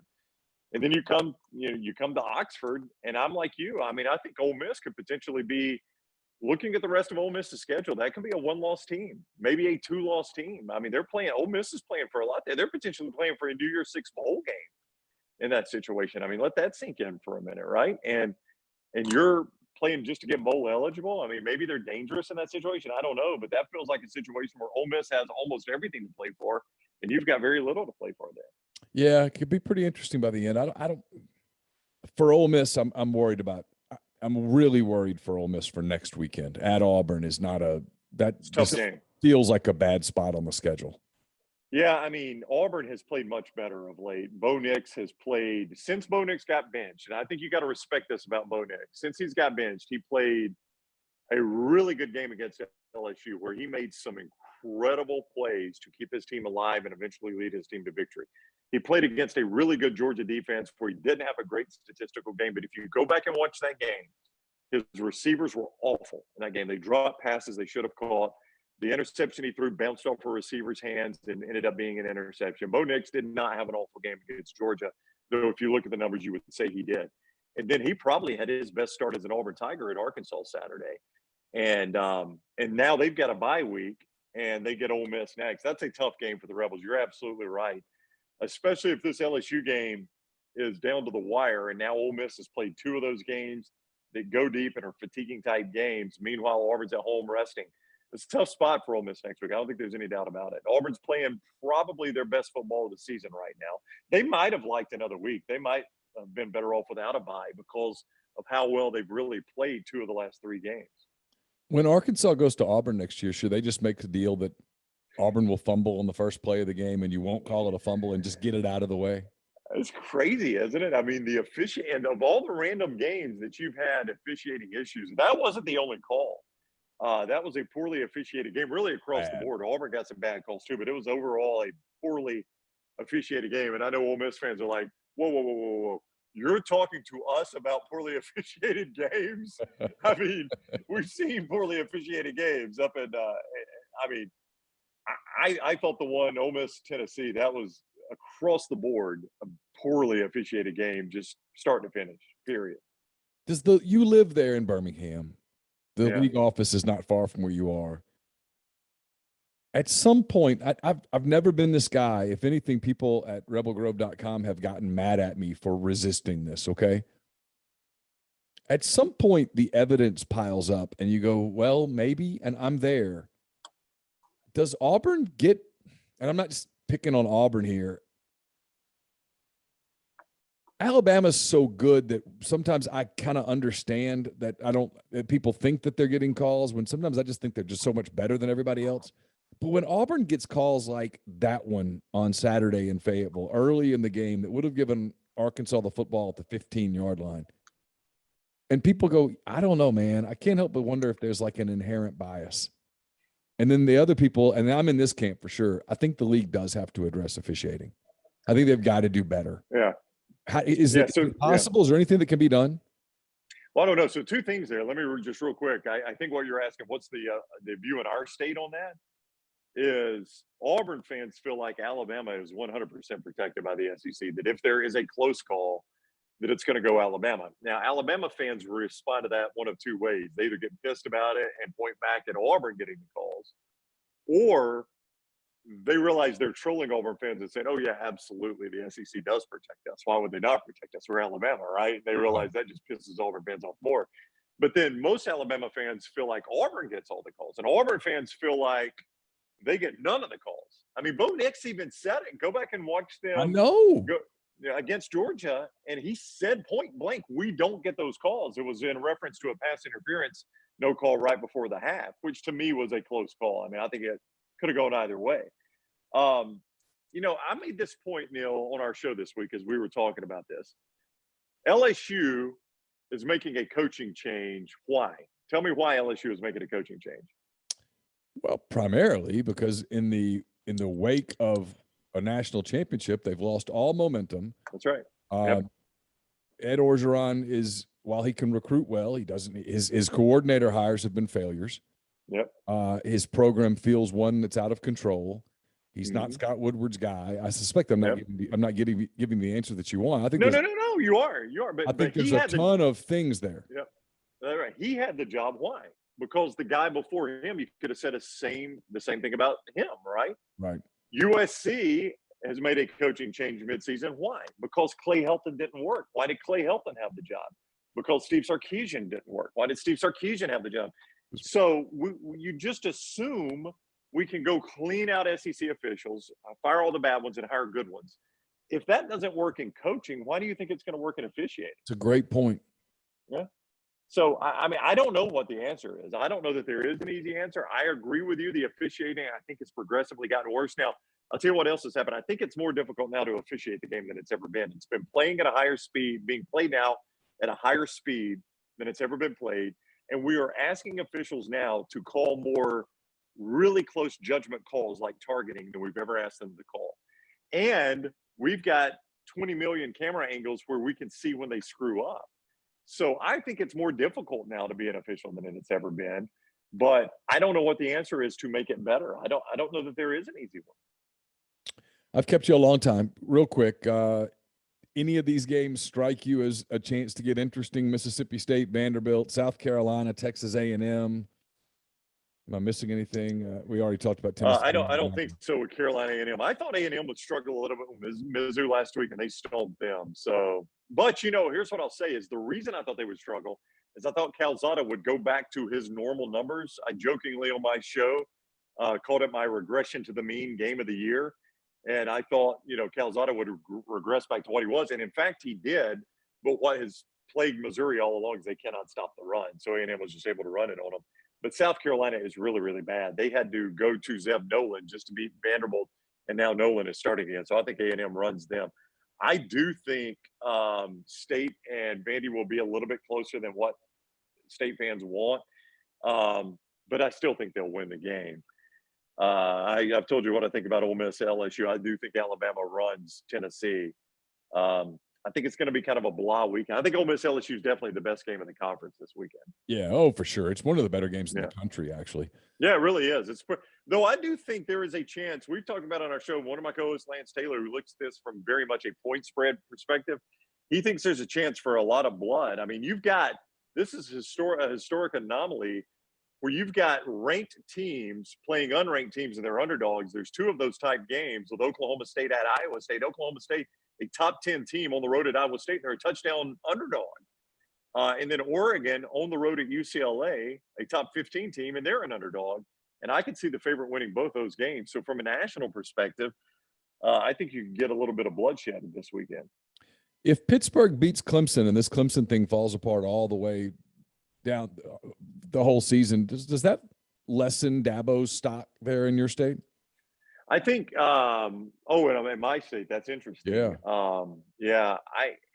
Alabama fans have fallen out of love a little bit with Dabo. I think they still appreciate him as a local guy. But I don't think there is – I've never personally thought he was going to be the Alabama coach one day. And I think now the timelines have caused that ship to really sell because Saban, I don't think is going anywhere anytime soon. Dabo has just locked himself into that big deal at Clemson, and he's had so much success there. I think for Dabo, Neal, what could really happen is, especially if they continue to struggle offensively, I think for the first time ever, he could get some pressure to change assistants. Not Brent Venables by any stretch. Brent Venables probably having the best year he's ever had because he's getting zero support from the offense, and he still has been dominant defensively. But I think there'll be some Clemson people wanting him to make a change with Tony Elliott, and Dabo's never really had to do that. He's had that close-knit coaching staff that he's never really had to change. So I think it'll be interesting to see Dabo's reaction to that. Last thing, we started with LSU. We'll finish with LSU. Plenty of time over the next few weeks to break down exactly what's happening. I know that's an attractive job. I know it's a big job. The last three coaches have won national titles, blah, blah, blah, blah, blah. But do you get the sense that they're going to be able to make the big splash higher, or do you get the sense that they're going to get played a little bit? I think they can make a splash higher because I do think it is that good of a job. I think this NCAA thing hanging over it, apparently there's been some movement there. So if they could get that cleared up and get some sort of solid answer on that, that would help them tremendously, obviously. And Scott Woodward is known to try to make splash hires. Yeah. If I'm Scott Woodward, here's what I do. If I'm Scott Woodward, I go to South Bend, Indiana, and I tell Brian Kelly, you've seen your ceiling here. You have been to the playoffs, you've been to another championship game against Alabama, and you've seen you do not measure up to those guys. Come to a place where you can measure up. And the way I sell that is, look at these last two idiots we've had as head coaches. They both won a national championship. You're a better coach than them. Sure. And you can recruit better at LSU than you ever could at Notre Dame. And some of the restrictions you run up against at Notre Dame, we don't have those at LSU. Yeah, you got to play Saban twice a year. You've got to survive the West, and the SEC is only getting tougher. I get that. Oklahoma and Texas are coming in. But you've seen your ceiling here. Oklahoma and Texas coming to the SEC aren't going to affect your ceiling at Notre Dame. You're the winningest coach in Notre Dame history. You've had your legacy here. Come make a new legacy at LSU. I think Brian Kelly's an elite level coach, and I think he could be even more elite at a place like LSU. That would be, if I'm Scott Woodward, that's my first stop, and I make Brian Kelly tell me no. That is interesting. That is a name I have not heard, but you're right. That makes a lot of sense. And if you're Notre Dame at that point, honestly, quietly, I think you'd say, cool. Yeah, absolutely. I think if you can get a Brian Kelly, if you can get a Brian Kelly, I think you've won there. Notre Dame might go, go for it. We're going to bring in Luke Fickell while we can get him, because that's the job Luke Fickell wants. That's right. And then, and you've started the clock over, right? You've got a really good coach and a program that's in good shape from Brian Kelly, and you've started the clock over with Luke Fickell, younger guy. You're right. Hey, thanks so much for the time. Enjoy your weekend. Really appreciate it. Yeah, thanks a lot, Neal. It's always fun. That was Ryan Brown advocating for Brian Kelly at LSU. Not a terrible idea. The more I think about it, the more I think that's a pretty damn good idea, actually. So normally in this spot, we go to Jeffrey Wright. I'm going to mix it up a little this time, in large part for the timing of this, because of a radio commitment that I have in Baton Rouge. this afternoon, if you're watching this live on Thursday, if you're watching this on Friday or Saturday, like, what difference does it make? Anyway, normally go to Jeffrey here. We're going to go to Ben instead. Jeffrey, to wrap it up, it was by far the best interview I've ever done with Jeffrey, talking about the 2003 Eli Manning game, his memories of that, going with his dad when he was a younger guy. He was in high school at the time. He was talking about how special that day was, what he remembers about it in so many ways. You'll want to watch that. You'll want to stay for that. But next, we're going to talk to Ben Mintz, another guy who finds LSU Ole Miss really special. Ben's got family ties to both schools. He went to Ole Miss. He grew up in North Louisiana like I did.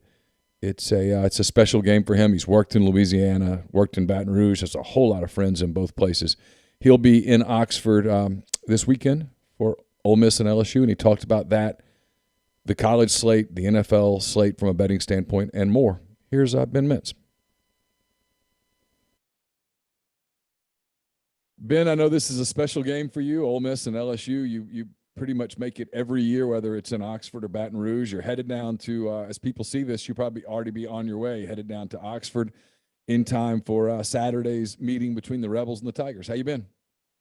Oh, man, I'm doing great, and I can't even begin to tell you how excited I am about this weekend. This is going back to 2000 when I was a senior year in high school. This is the 19th of the last 22 LSU Ole Miss games I'm making. This is the week that's just super start on my calendar every year. I grew up in Monroe, Louisiana, in a house divided. My dad went to LSU. My mom's family is from the Mississippi Delta. My mom went to Ole Miss. Went to Ole Miss Law School, big Ole Miss people. And when it came time for me to figure out where I was going to college, I couldn't make the decision between LSU and Ole Miss. Like when I walked across the stage for high school graduation, everybody usually decides in April. It said he's going to LSU or Ole Miss. I didn't decide until like late June or early July to go to Ole Miss. I grew up going to games down in Death Valley. And then also when I got in my radio career, I did sports radio for 5 years in Louisiana. I worked for ESPN Baton Rouge. I obviously have a lot of ties down there. They can go to hell this week, though. But believe me, no love lost for LSU this week. But this game is very special to me. And I have a lot of memories through the years, a lot of really good ones, a few bad ones for sure. And I can't wait to make it back. 2:30 kickoff. Weather is amazing. Looks like a high 75, low 58. I'm going to be in town Friday around lunch, hopping around the square. I'm going to check out the Ole Miss basketball thing at 6:30 Friday night. I'm going to see some live music. I got city grocery reservations Friday night. And I'm going to see so many of my oldest friends. And I'm going to hit the Grove hard Saturday. I've honestly got to thank the Ole Miss fans to see this. I've gotten like 25 DMs on people inviting me to Grove tents. And that's just, that means a lot to me because it makes me feel like I'm doing good things. So I just can't wait to get back for this. It means the world to me. That's awesome. You mentioned memories. What's maybe your favorite Ole Miss LSU memory, and what's the one that still hurts you to your core? Well, so the fun one, I'm going to do a blog on this. It's going to be out in Barstool probably by the time we do it, just about LSU Ole Miss and how much it means to me and the memories through the years. So 20 years later here, we're coming back for Eli's retirement. The fall 01 game in Death Valley when Eli was a sophomore and Ole Miss won. One of my favorite funny memories was I was like with three of my friends at the top of Death Valley. I mean, you know what it's like up there, nosebleeds. And I had a very large drink that might have had some stuff mixed in it and during my wilder days. So there's a play where Ole Miss blocked a punt before half and runs it back for a touchdown. And I was fired up and I was holding my drink up and my buddy smoked my right elbow and I spilled a whole 30 or 40 ounce whiskey and Coke all over a whole row of LSU fans in front of me. And I'm lucky I got out of that stadium alive that night. I mean, they were not happy. And that one's a funny one from when I was real young. The 03 one's obviously the one that's the most negative memory. I remember I was so crushed after that game. I was living in the ATO house. I didn't leave my room in the frat house till Tuesday or Wednesday the next week. I'm still not over it 18 years later because Ole Miss was about to win the SEC. That one hurt. And then I look at some other, really, really fun memories. I had a blast. My last weekend in Oxford when I moved back to finish school was the 2015 one when Ole Miss hammered them 38-17 and it got real hostile on the field and stands. Loved that one. And it's so funny. Ole Miss hadn't beat LSU since that 2015 game. I had just finished Ole Miss and was about to start my radio career at Shreveport. Now we're 6 years later. And it's time for Ole Miss to win this damn football game again. And this is the first time the line I've seen it is now 9. It was 10 for a while. That's the first time I've ever seen Ole Miss as a double-digit favorite over LSU, going all the way back to like 97. This could be, you never know in rivalry games. I mean, I don't think this is going to be an easy game, especially when you look at how the Ole Miss receiving core being banged up is really hurting this passing game. But I do feel pretty good about it, and I'm ready to see a Rebel W on Saturday, and I'm going to certainly do my part to raise a lot of hell in that stadium. What do you think the impact of the news out of LSU on Sunday that Ed Orgeron is going to finish the season, but he's not going to be the coach in 2022, which is not a surprise to anybody, but when it gets announced, it's a different deal. I remember at Ole Miss in 2011, I think by the middle of October, everyone knew Houston Nutt wasn't going to be the coach in 2012. They knew that they were going in a different direction, but until it's done, it's not done. And then when it got announced, Ole Miss lost at Kentucky, and then it got announced on, got leaked out on Sunday, early Monday morning, that he wasn't going to finish the season. It was a different feeling around the building the rest of that year. Now that Ole Miss team was really bad, and this LSU is that 11. That was actually, it's funny you mentioned that. The 3 years I've skipped this game, I knew I was playing a World Poker Tour event in Jacksonville in 2011, and I was like, "There's no chance we can compete. I'm skipping this." Because of that, I knew that there was no shot that year. I mean, it was so bad. The air in the building changed, and they completely kind of just everybody gave up a little bit. Practice was different. Everything was different.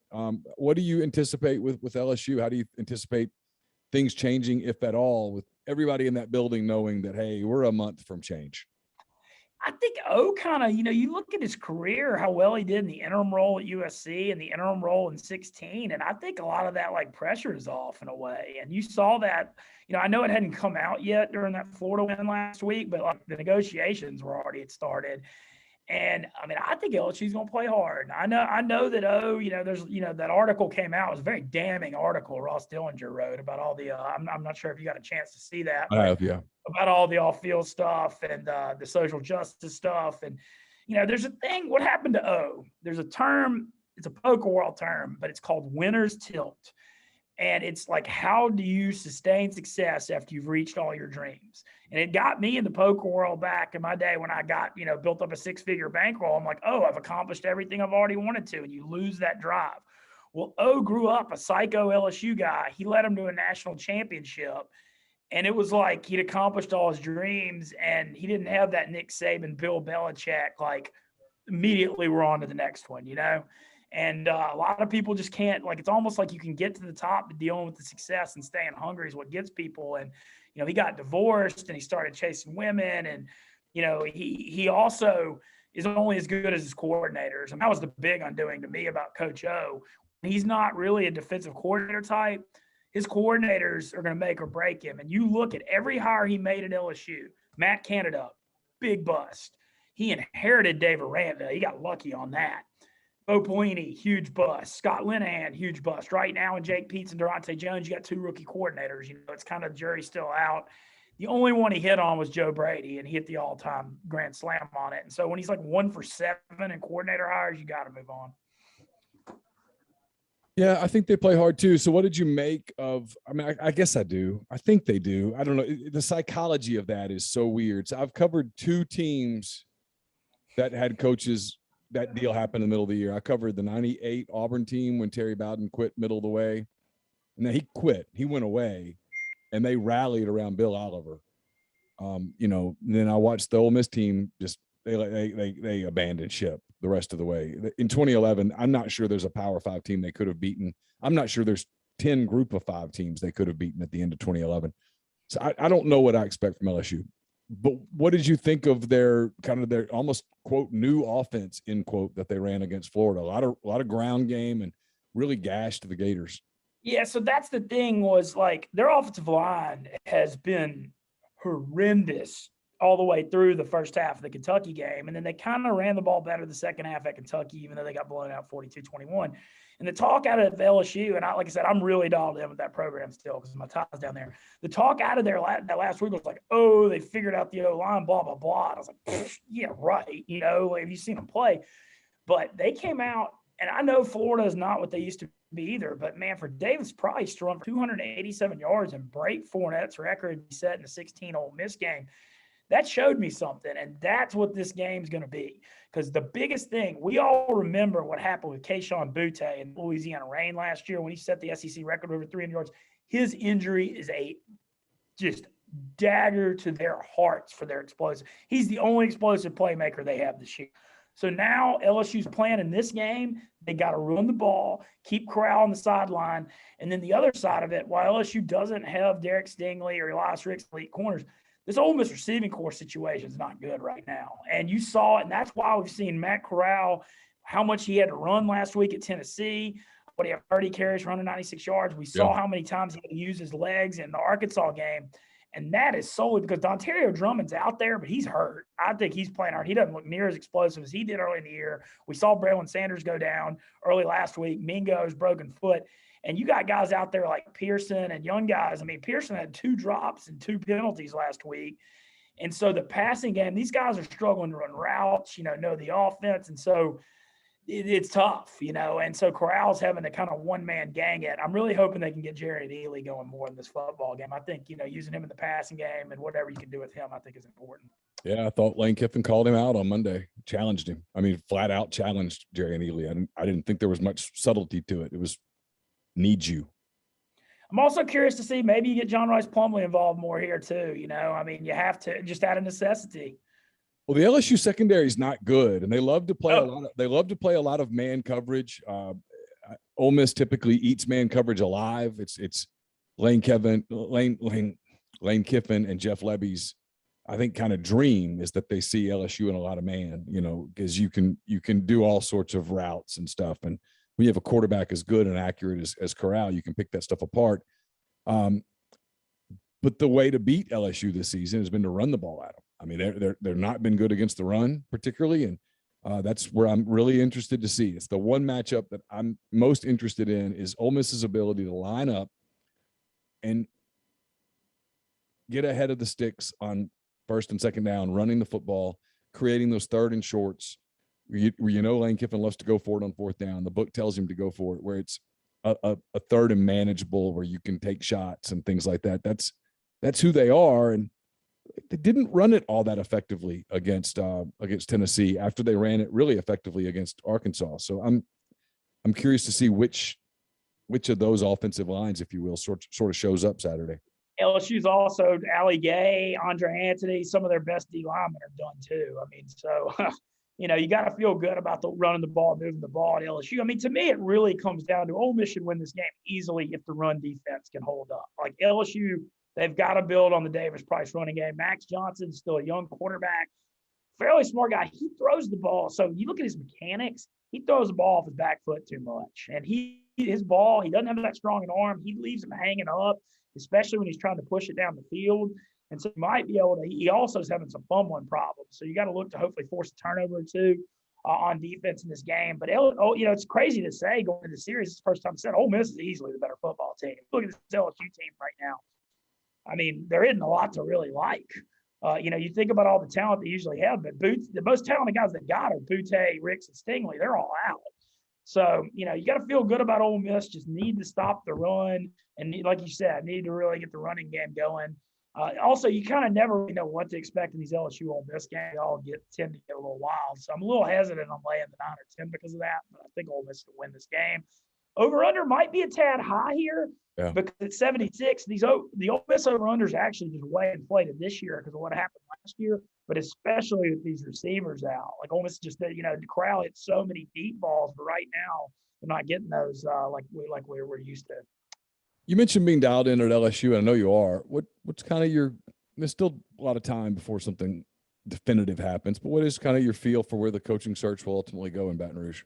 Well, so Woodward, the big thing is Scott Woodward was hired in 2019, and he was Texas A&M's AD. He was the only reason they could poach him from A&M is he's an LSU guy. He's a Baton Rouge guy.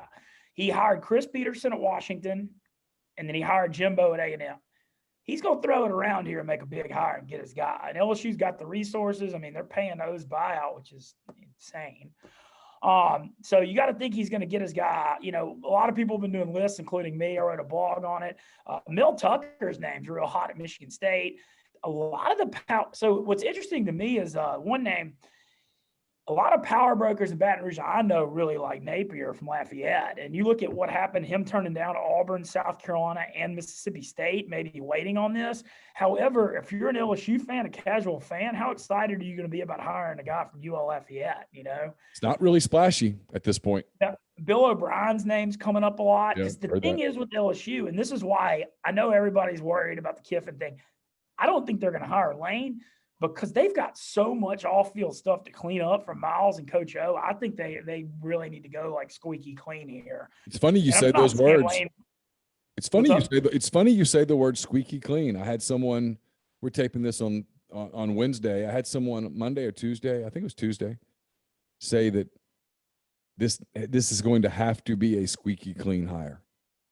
Well, they've got the area. They've kind of tried to cover it up nationally, but like you read into the Darius Geis stuff that happened. I mean, there's a lot of stuff that was unspeakably bad that went down the last few years at LSU. And see, the thing is, that's a big part of why O's getting let go. He couldn't manage that program. And I don't know. I just feel like they got to be real careful here on that front and really take back control and get Miles obviously didn't run a very tight ship either. And so I feel like that's what's making me feel good as an Ole Miss fan on it, is because of that. And I'm not saying Lane's not running a dirty, he's doing a really good job right now, but when you look at his past and stuff, that probably makes him have to be careful. There are a lot of names.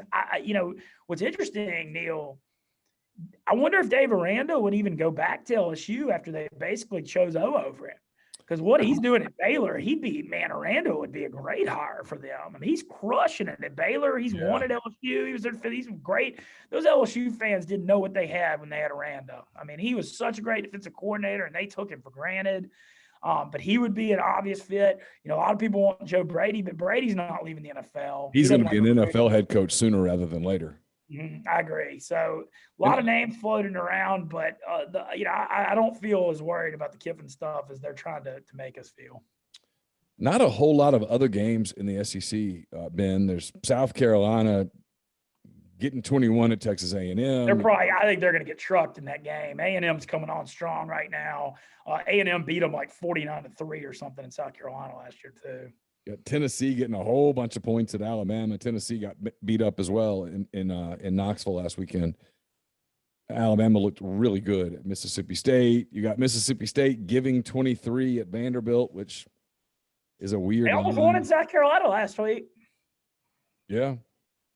No, it's a bad week for football, and it's a great week to be out in the Grove enjoying a beautiful fall Saturday in Oxford at a game because you're not going to be missing much anyway. So, are there any? It feels like the great week to be here for this. Any college games that you're looking at as strong plays? If people are the line. So there's a really ratty line on this Iowa State Oklahoma State game because Oklahoma State's undefeated. They just won at Texas. They were only getting like 3.5 at Texas last week, and Iowa State, who's dropped a couple, comes out as a 7-point favorite at home here. Yeah. Vegas loves Iowa State here, and so it makes me think Iowa State's the play. They're trying to bait people to take 6-0 Oklahoma State +7 on the road. That line just whenever, I thought Iowa State would be 3.5 to 4.5. When they bring it out at 7, something feels up with that game. I think Chip Kelly's going to beat Oregon. I do. I don't think Oregon's that good. And they lost Verdell. That they had a really good running back who went off against Ohio State. Man, with Anthony Brown, their offense is just not very explosive. I kind of think UCLA is going to win that. But, you said it. This college board it leaves a lot to be desired this week. That's for sure. Another game that I'm interested in, I'll probably just kind of keep an eye on it because it's at the same time as Ole Miss and LSU. But I am interested in Clemson and Pittsburgh. Yeah, well, Kenny Pickett is having, if he has a big game here, he's in the Heisman conversation. He's having a spectacular year. And you look at Pitt, I mean, they've been killing everybody. That was a really strong win, 28-7 last week against Virginia Tech. They lost at home to Western Michigan, or people would really be talking about them. But yeah, that's interesting because Clemson still has an elite defense. Pitt's offense has been elite so far this year. So who wins that battle? But I think, Clemson hadn't covered a spread yet this year. They're 0-6. 0-6 against the spread. Yeah. I mean, I think I like Pitt if anybody. I mean, how can you take Clemson? I mean, what happened to the talent at Clemson? They don't have any receivers. They don't have any running backs. They can't block. They had 5 running backs transfer the last 2 years because of Etienne, I guess. And man, it's just wild to see Clemson and how well they've recruited and won, like not have any playmakers. You just wonder what happened there. It's one of those things. The ACC's kind of down. I know he had his day. I just have never felt like, I don't know. I never felt like Clemson was going to be able to. And number one, look, it makes you appreciate what Alabama did all those years, right? Where they were able to just keep going and just keep going and just keep going. I never sensed that Clemson would just be able to maintain that without even a hiccup. Deshaun Watson and Trevor Lawrence, you go from, just the quarterback play has been so stupendously spectacular for them. You got used to Clemson being so elite, but those guys clearly don't grow on trees. You're looking at guys that, Lawrence being the number 1 pick and how good Watson was to get that. And that's the thing. We all just assumed Clemson would keep it going, but it's hard to replace guys like that. Real quick before we let you go, because I know you got a lot of stuff to do before you head down this way. Any NFL games stick out as good plays? Man, there's some interesting ones. I'm worried about the Saints in Seattle Monday night. The Saints, I know Russell Wilson's out, but that's a tough environment on the road. Laying it's 5, and Saints have had a horrible history in Seattle. It's been really rough going back to the beast mode playoff game. That one concerns me a little bit. I know this is probably going to air Thursday. Cleveland's going through a lot right now. Case Keenum's starting tonight. Cleveland's without their starting right and left tackles and Nick Chubb and Kareem Hunt. The game I'm most interested in, though, this week is the Cincinnati-Baltimore game. It's fascinating. Cincinnati's 4-2 right now. The Ravens are 5-1. I actually gave out a play on the Barstool Sportsbook. I took Cincinnati 10-1 to win that division this week. And because I think Cleveland's going through all this stuff at 3-3 with all these injuries. Mayfield has a torn labrum in his non-throwing shoulder. That's not good. There's no real way around it. And Pittsburgh has a horrible O-line and can't protect the 39-year-old quarterback. And they've got Matt Canada, who I don't believe in at all, going back to his LSU days. So I think if the Bengals, they're 6.5-point underdog. If they win this game in Baltimore, they're going to go from 10-1 to like 2 or 3-1 to win that division next week. And look, I believe in Joe Burrow and Jamar Chase. No doubt. And those guys, you get guys like that in there, they don't care how bad Cincinnati's past is. That's what happened when Drew Brees and Sean Payton came to New Orleans. You can be on a losing, awful history and culture and all that stuff, but you get guys like that in there, you can turn that thing around. And so I'm real curious to see if Cincinnati can pull this off this week, and that's one I'm really watching close. Yeah, I'm interested in that one. I'm interested in Kansas City at Tennessee. There's some. Me too. There's some good games, but the KC thing. These people. We live in this society where everybody just overrates what they just saw. I can't believe how many people are bagging on KC right now. They're 3-3. Whatever. What have you seen the last 3 years to all of a sudden say the Chiefs are done? They made the AFC Championship, won a Super Bowl, and got made 2 Super Bowls, won 1. They ain't nowhere near done. They're still the number 2 favorite behind Buffalo in that conference. And so, I think they're about to. They won big at Washington last week. I think they're gonna get it together. And the Titans thing we saw Monday night. It's a shame that they're so hard to get MVP at running back, because Derrick Henry means more to his football team than anybody in the league, I think. You're looking at a Tennessee team. Tannehill's kind of regressed. They can't stop anybody. They're 4-2. What are they, 1-5 without Henry? He's amazing. He is just, and you look at in high school, he broke all the national rushing records in Florida. You look at his career at Bama and what he's done at Tennessee. I'm almost to the point. He may be you look at all levels, he may be right there, top 3, best I've ever seen. He just, in this day and age where nobody can be 3 down backs and stay healthy, he's never missed a game. He's just, I don't know. They really broke the man upstairs really broke the mold when he made that one. My son asked me that the other night. He goes, where's he rank all time running backs? And I was like, God, I don't know. You put me on the spot, and then I started thinking about it, and I was like, he's way up there, man. I mean, with like, I always think LaDainian Tomlinson was always one of my favorites. Yeah. You know, you look at his career, he was unbelievable. Obviously, you know, Emmett and Barry Sanders and all that back in the Peyton day. and Dickerson, but he's kind of that kind of guy. I mean, he just reminds me of kind of those guys where he can just handle it. I mean, just And never. just the thing too, he was running 21.8 miles an hour in the open field at 6'3", 247. And it doesn't even look like he's fast. He gets 4 yards of stride when he gets to the open field. I don't know, man.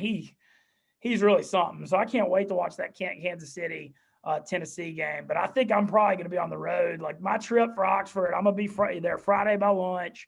I'm going to hang out in the square. I'm going to do the Ole Miss basketball thing. I'm pumped doing the dinner reservation at grocery on Friday night. Always love getting to do that.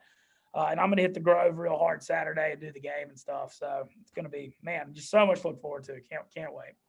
Hope you have a great trip. Look forward to reading your stuff, and hopefully I get to see you. I know a lot of people are excited to see you in Oxford. So safe travels, and enjoy LSU and Ole Miss.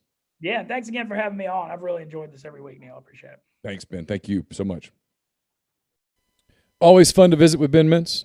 I've enjoyed doing that every week. I think Ben does too. So thanks to all of you who will see him out. When you see him, tell him how much you've enjoyed seeing him on this show each week. I know he appreciates it. Make sure you follow him on Twitter, like his stuff, that kind of thing. I think Ben's got some pretty good news coming soon to spread to those of you who are Stoolies who love his work.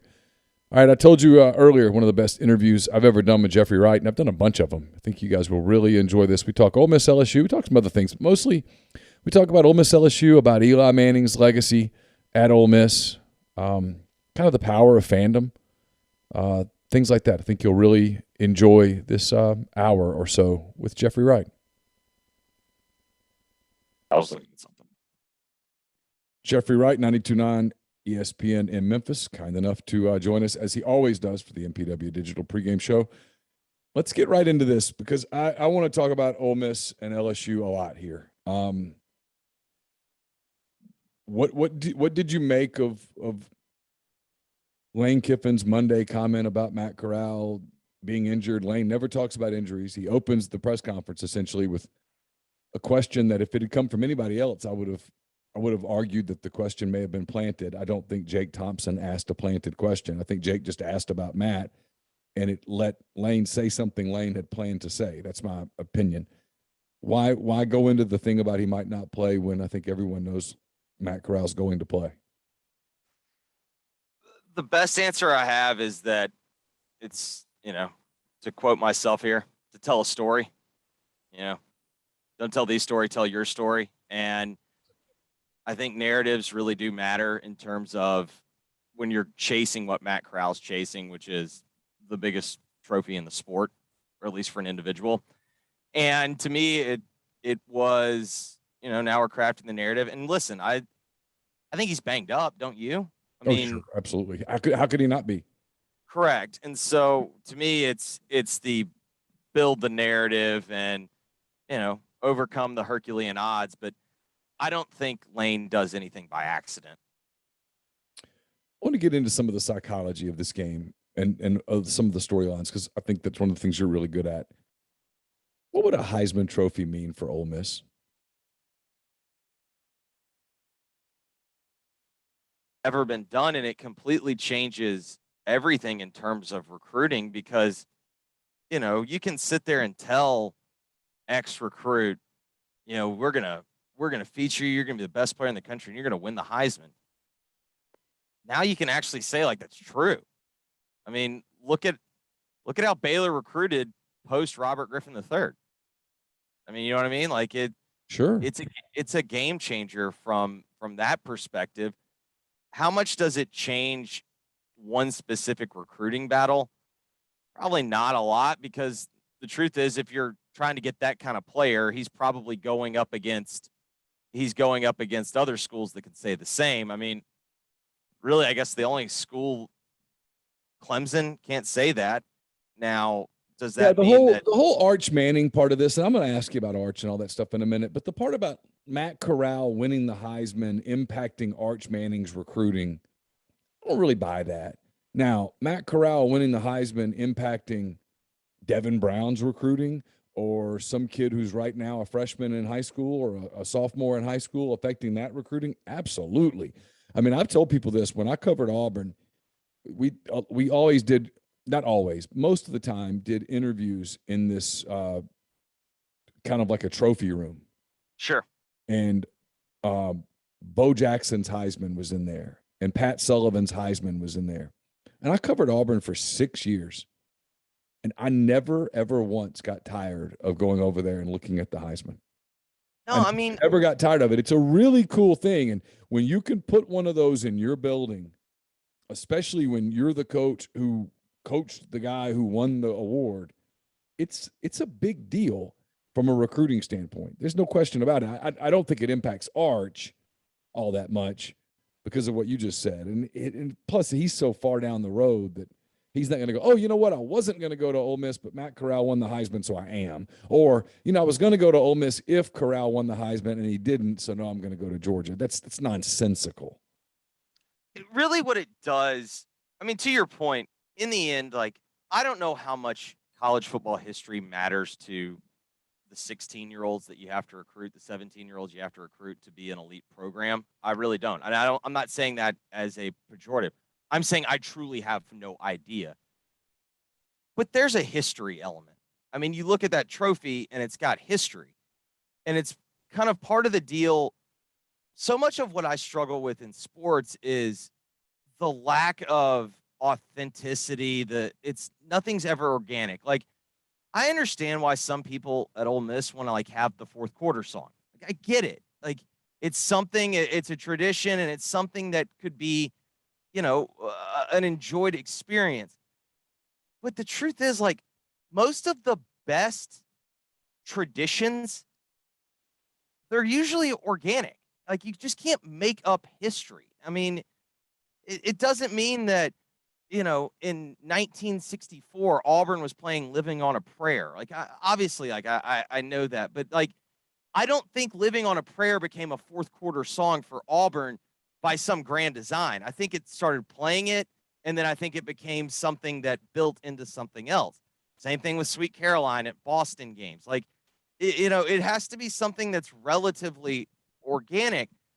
But with the Heisman Trophy, it does have history. And while maybe its value can be debated, and I think reasonably so, you cannot take away the title Heisman Trophy winner.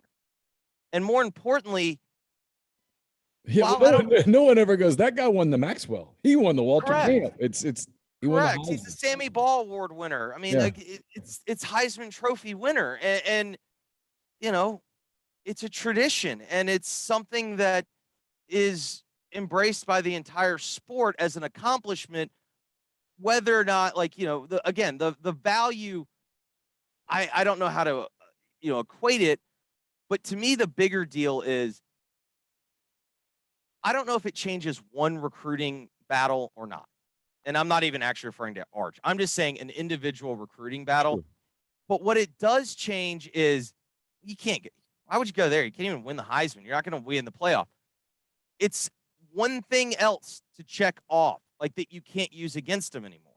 And, I haven't listened yet, but I saw this morning that y'all were discussing why the 12-team playoff is good for the sport.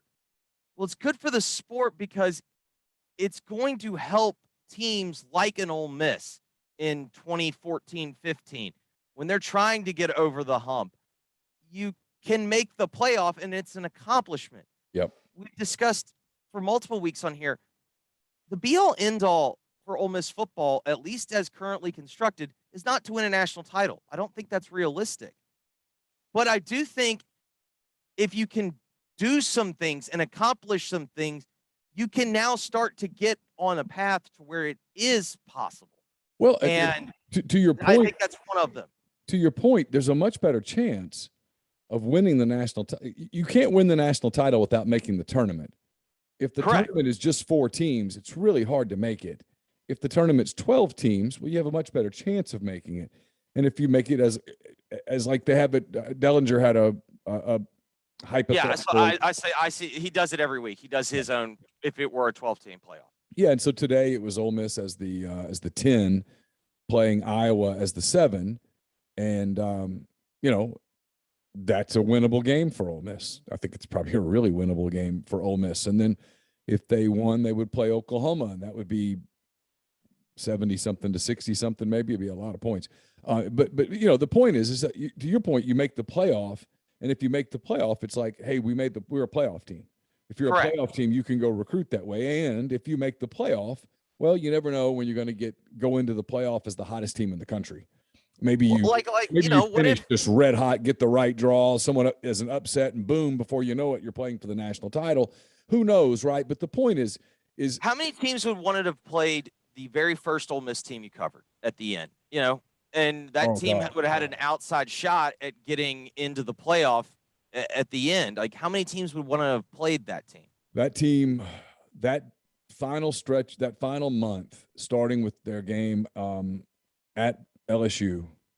They played LSU, ULM, Mississippi State, and Texas Tech, and just destroyed everyone. Yes. And by the end of that, they I don't remember who won that year, but whoever won that year would not have wanted any part of Ole Miss. Now, it doesn't mean that they wouldn't have won the game. You know who it was? I don't. It was Florida. Oh, that's right, Florida. Yeah, remember they beat Florida. They won the Transitive Property National Championship, and that's Tebow right. did the. You'll never see anyone play as hard. That's right. But they knocked off Alabama. Florida beat Alabama really to get there, and Ole Miss played Alabama to that last possession. And they had a chance to win. Yeah, and I remember I walked off the field that day. I've told the story. I was walking off the field at Bryant-Denny, and I looked at Chris Vaughn, who was probably the one person on the staff who would speak to me at that point, and I said, "You guys aren't going to lose again." And that they were so freaked out that staff was about what was coming a week later, going back to Fayetteville to play Arkansas. Yep.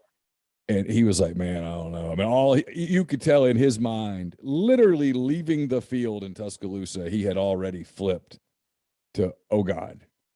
Well, they knew they had a fragile team, and obviously Houston's a insane person, so you knew he was going to. There was no telling how he was going to view that game and whatnot. But they knew it was going to be hostile. They knew it was going to be a different deal, and sure, and it was. But yeah, but that team's a good example, right? Because they had kind of a sporadic start to their season. That you lose to Vanderbilt, then you beat Florida, then you lose to South Carolina. It's just bizarre. And the Wake Forest game, remember where? I mean, there were some bad calls in that game, but like you had 24 pros on that team, and you lost to Wake. I mean, they didn't know how to win. They were so beaten down. I'm actually interviewing Jarrell Poe later today. As people hear this, if you're watching this on Friday or Saturday, you're going to be so confused. Jeffrey and I are talking Wednesday midday. But I'm talking to Jarrell. That's one of the things I'm interested to talk to him about is, you guys were so beaten down by the time that regime change happened from Orgeron to Nutt that it took half a season. And frankly, had it not taken half a season, that would have been a national title caliber team, which is in some ways a credit to and an indictment of Ed Orgeron all at one time. Sure. Speaking of, Orgeron's out. He's now lame duck. He's going to finish the season. He's going to get his money. He's going to keep his mouth closed. He beat Florida last week. I would argue in part because Florida beat Florida last week with LSU on the field. But he beat Florida last week. What do you expect from LSU from a psychological standpoint going into Vaught Hemingway? A lot of young guys getting to play, and a lot of young guys want to play.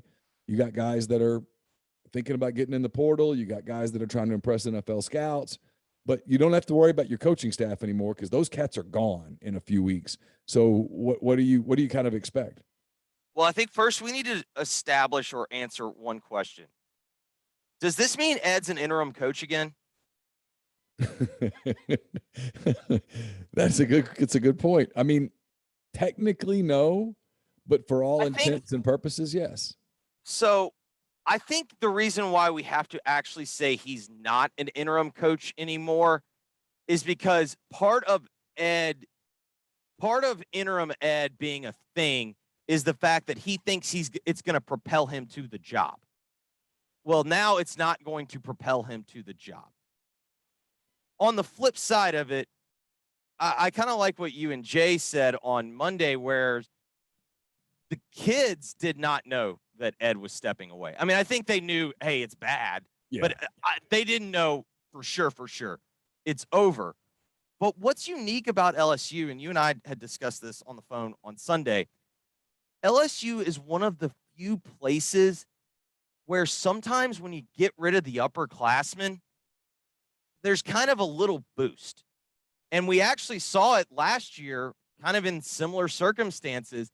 Ed was going through all these issues with the juniors and the seniors. He gets rid of them.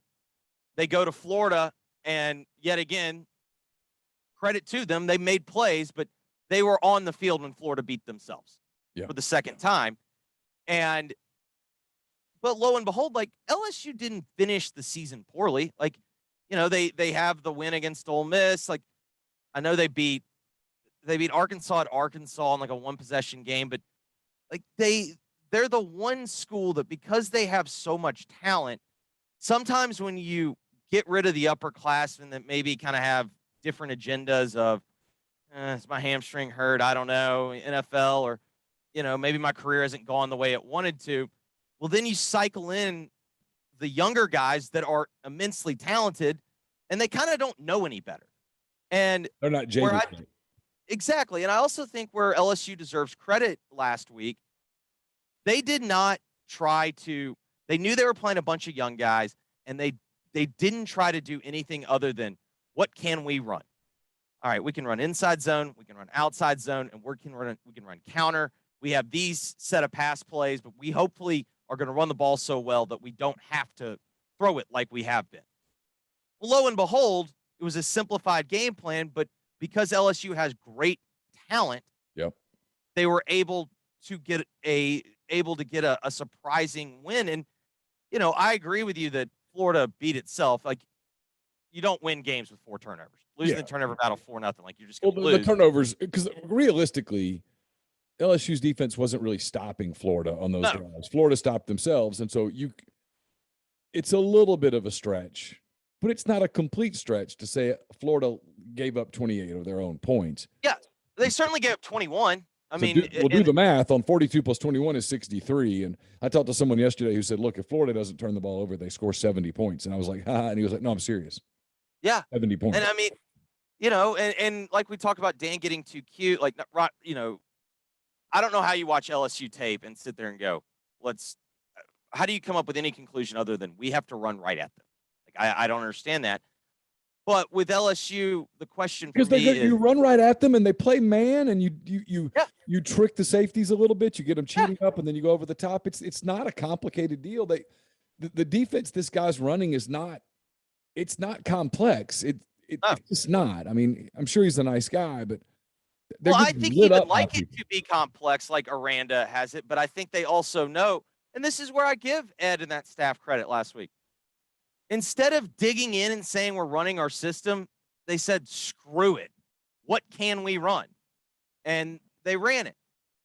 I also tend to believe that's not sustainable. Like, in the end, if Ole Miss can stop counter, they're probably going to stop the run. And furthermore, you know, if they can run it a little bit, they can have a big day offensively. Yeah. The problem with Ole Miss, though, right now is I just don't know where they are physically as a team. And I understand everyone wants to play every game in a vacuum. I don't think Arkansas stinks because they've lost, 3 straight games now? Yeah, they lost to Georgia, Ole Miss, and Auburn back to back to back. And I don't think they stink. I do think that the gauntlet that is the SEC schedule right in a row took its toll on them. Mm-hmm. And sure. I know you talked with Chance this week. I just don't know how you could have watched that game and at the end of the game think that didn't take something out of Ole Miss. Now, no, and to your point, now Ole Miss has kind of run this gamut a little bit. They went to Tuscaloosa, and then they come back and they play this emotional game against Arkansas that goes down to the final literally second of the game. And then a week later, you go to Knoxville and you play in this incredible. It literally went down to the final second. Incredible environment where the ball wasn't in the air, but it was in the hands of a Tennessee player in the red zone as time expired to win the game. So you are playing with all sorts of fire right now, and you have played these physical games one by one, and now you got to go play another one against a team that, at least before the season, was known as a really physical opponent in LSU, and LSU last week was physical against Florida, and so here you go. You got to go line up against this talented team, and what they have to play for, I don't know, but yeah, Ole Miss is not a healthy team, and Lane has been pretty transparent about that. Not in detail, but with the fact that his team's beat up. Yeah, I think we can officially. I don't know if they've made it official, but Mingo's not playing like for the rest of the year. I think again, I don't. He's not playing Saturday. I'll tell you Jeffrey Wright will say that. I don't know if Neal can afford to say that currently. The question for me though is, how many snaps can you get out of Braylon Sanders? Can you get any? That's the question. So I was told earlier this week that he's week to week. That's what I was told. He's week to week. He's got before the Tennessee game, I was told he's got a knee issue and a shoulder issue, and he's being held together with tape, essentially.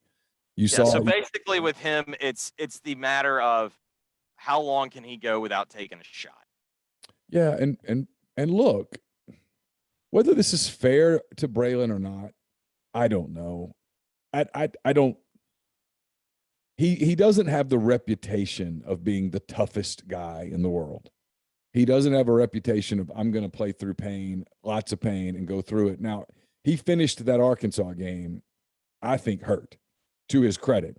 I think the big play that he made in that game, I think he was hurt when he did it. So I think I'm immediately telling you that some of that reputation is simply not fair.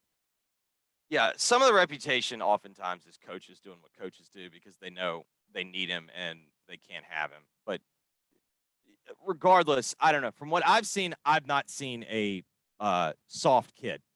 I see a kid that puts his body on the line, plays a heck of a lot of snaps. But to me, it's the big question because without him, I do not know what Ole Miss's passing game is. Well, you're the second person who's told me that just today, who said literally his pick for the game is determined by whether Braylon plays or not. And I actually agree with whoever that genius is. I mean, just whoever has that brilliant mind, I agree with it. Simply from the sole fact that, I know everyone loves to do next man up, but Neal, as you preached it to me when I worked for you. You have preached it all summer into the fall. Depth is a thing, and it's real.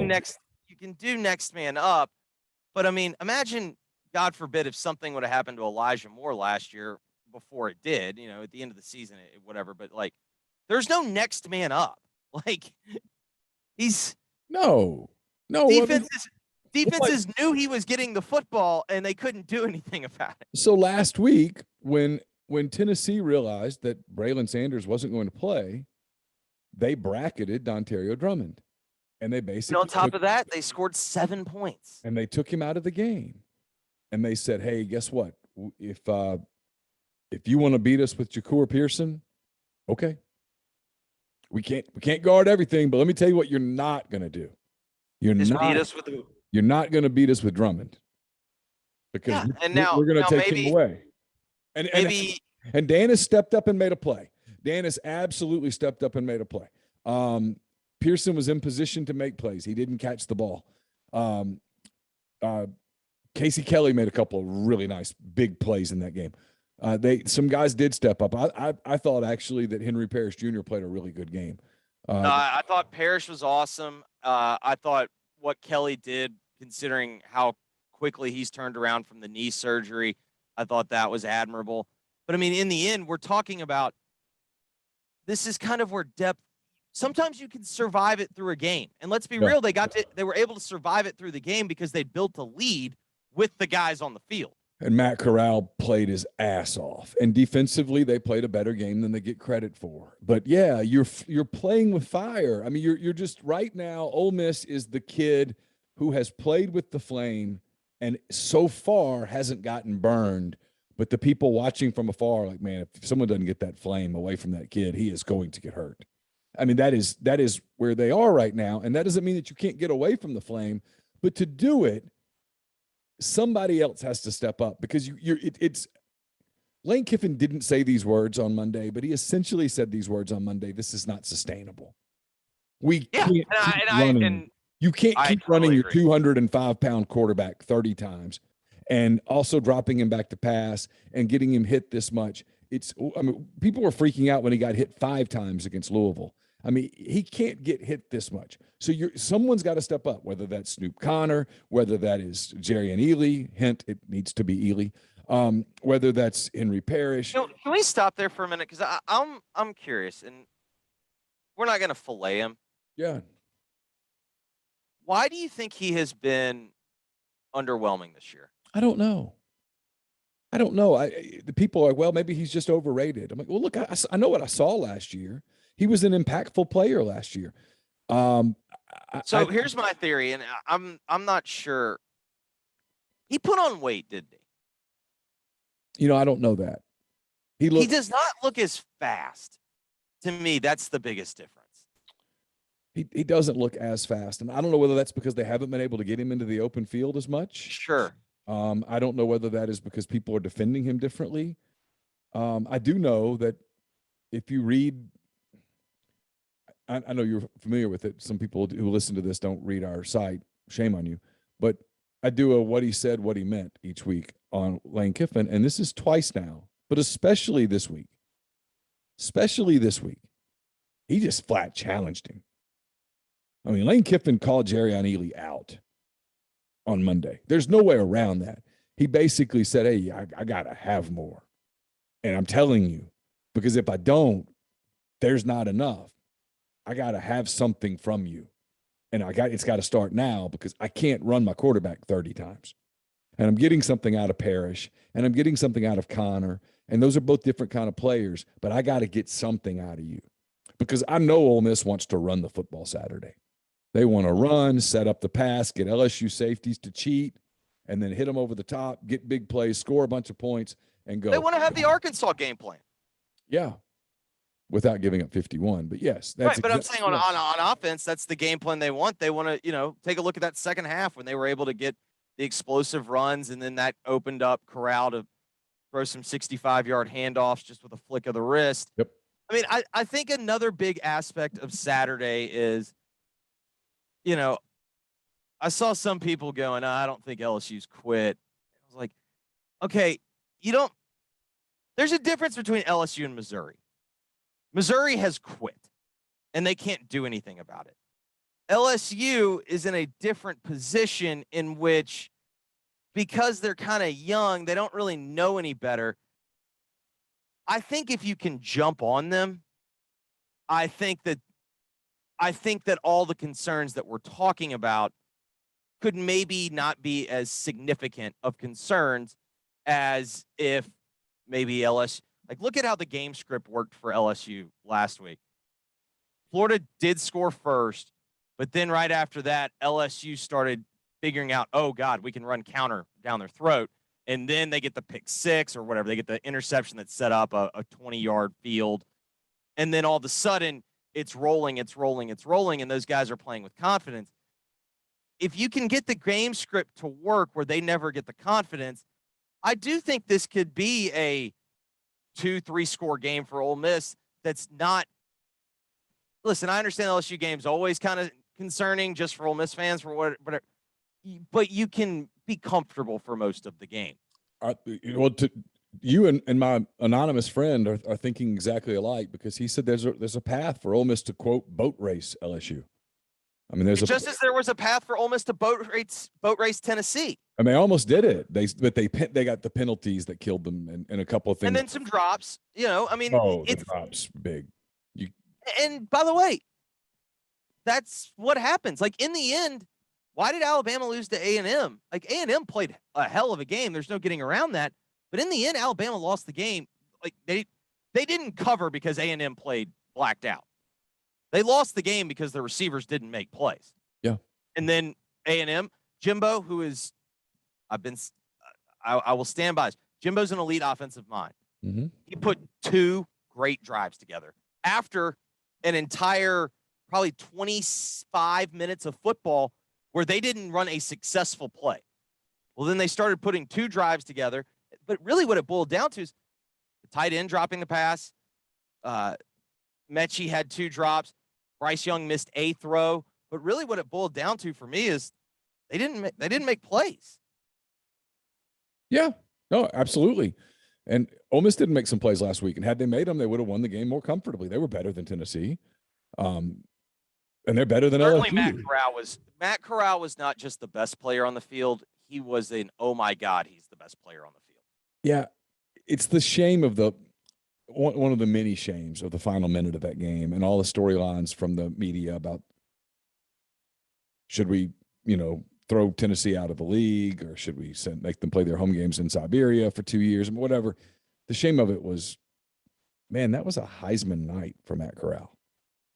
Oh yeah. That was a Heisman night. That's what a Heisman Trophy winner looks like. Because screw the Heisman for a minute. I wrote about this on Sunday, and I think because that content item is so big that people skim it,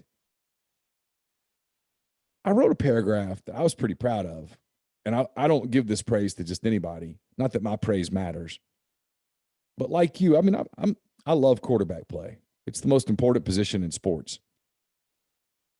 And we both know how hard it is. Yeah, it's brutally hard.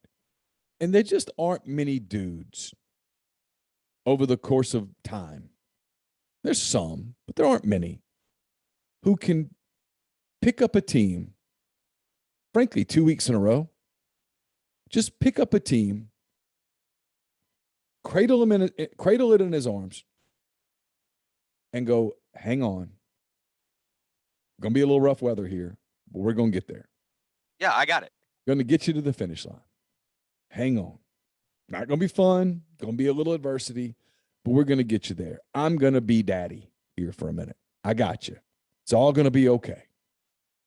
It's all going to be okay. And then in that hostile environment, and it was, where some young guys like Cedric Melton yesterday on Tuesday talked about, it took a few series to kind of get used to it. I mean, when you're playing high school football in Houston, Texas, you don't play in front of 102,000. Takes a minute. It's a new thing. It takes a minute to get used to that. Jacour Pearson at Western Kentucky, he never played in games like that one. Never had that one. It takes a moment. Matt Corral just goes, I got it.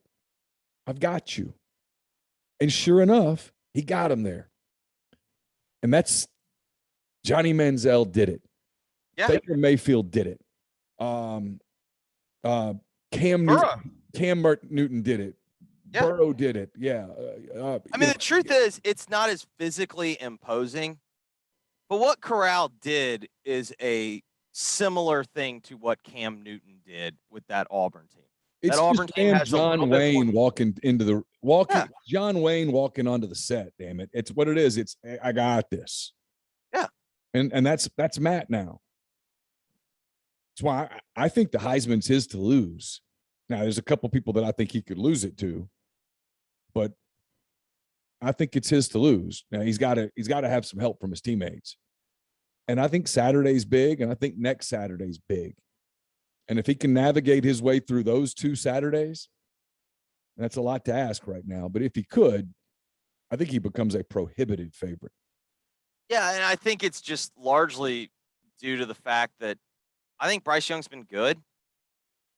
But, you watch Bryce Young, and maybe it's no fault of Bryce Young's fault. Maybe this receiving core is really good, but maybe it's not. Like, you don't feel the same as you did when you watched Tua run this offense, and even honestly, when you watched Mac Jones run this offense. Now, in fairness to Bryce Young, maybe that was the receivers. Maybe you know what I mean? Like, because what I think hurts Bryce Young? The other guys being ballyhooed.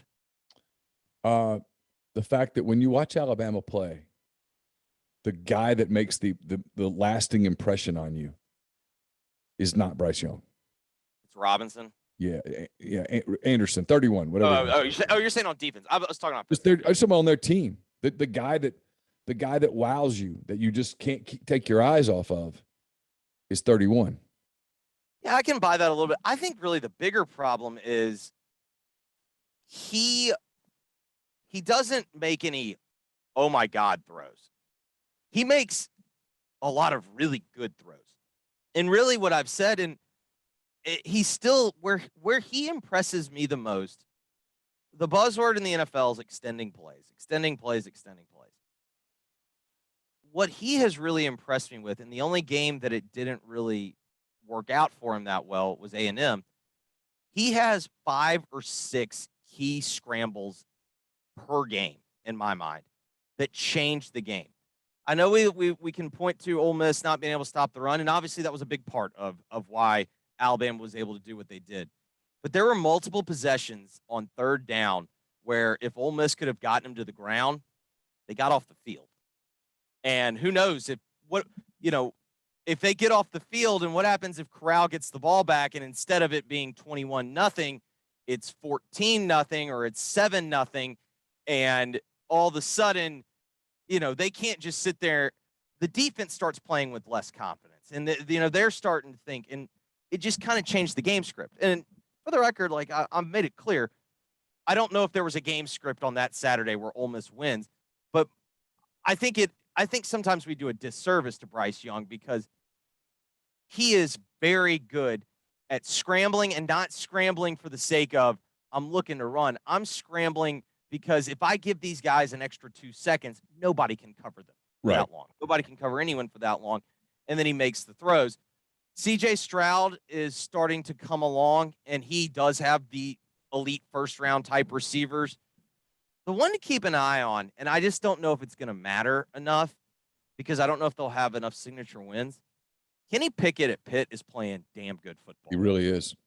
And he gets a big moment on Saturday. He gets Clemson this week. Now, the problem is he gets Clemson at this point in the schedule where we're like, Clemson's not very good. And so does that change anything? I don't know. And again, I don't know. Like, does 11-1 Pitt? Like, I just don't know. I do know that Corral's going to have more signature showcase moments just because the SEC has more showcase games, and it's just treated as such. And this is one of those situations where the SEC benefit of the doubt could easily play into his hands.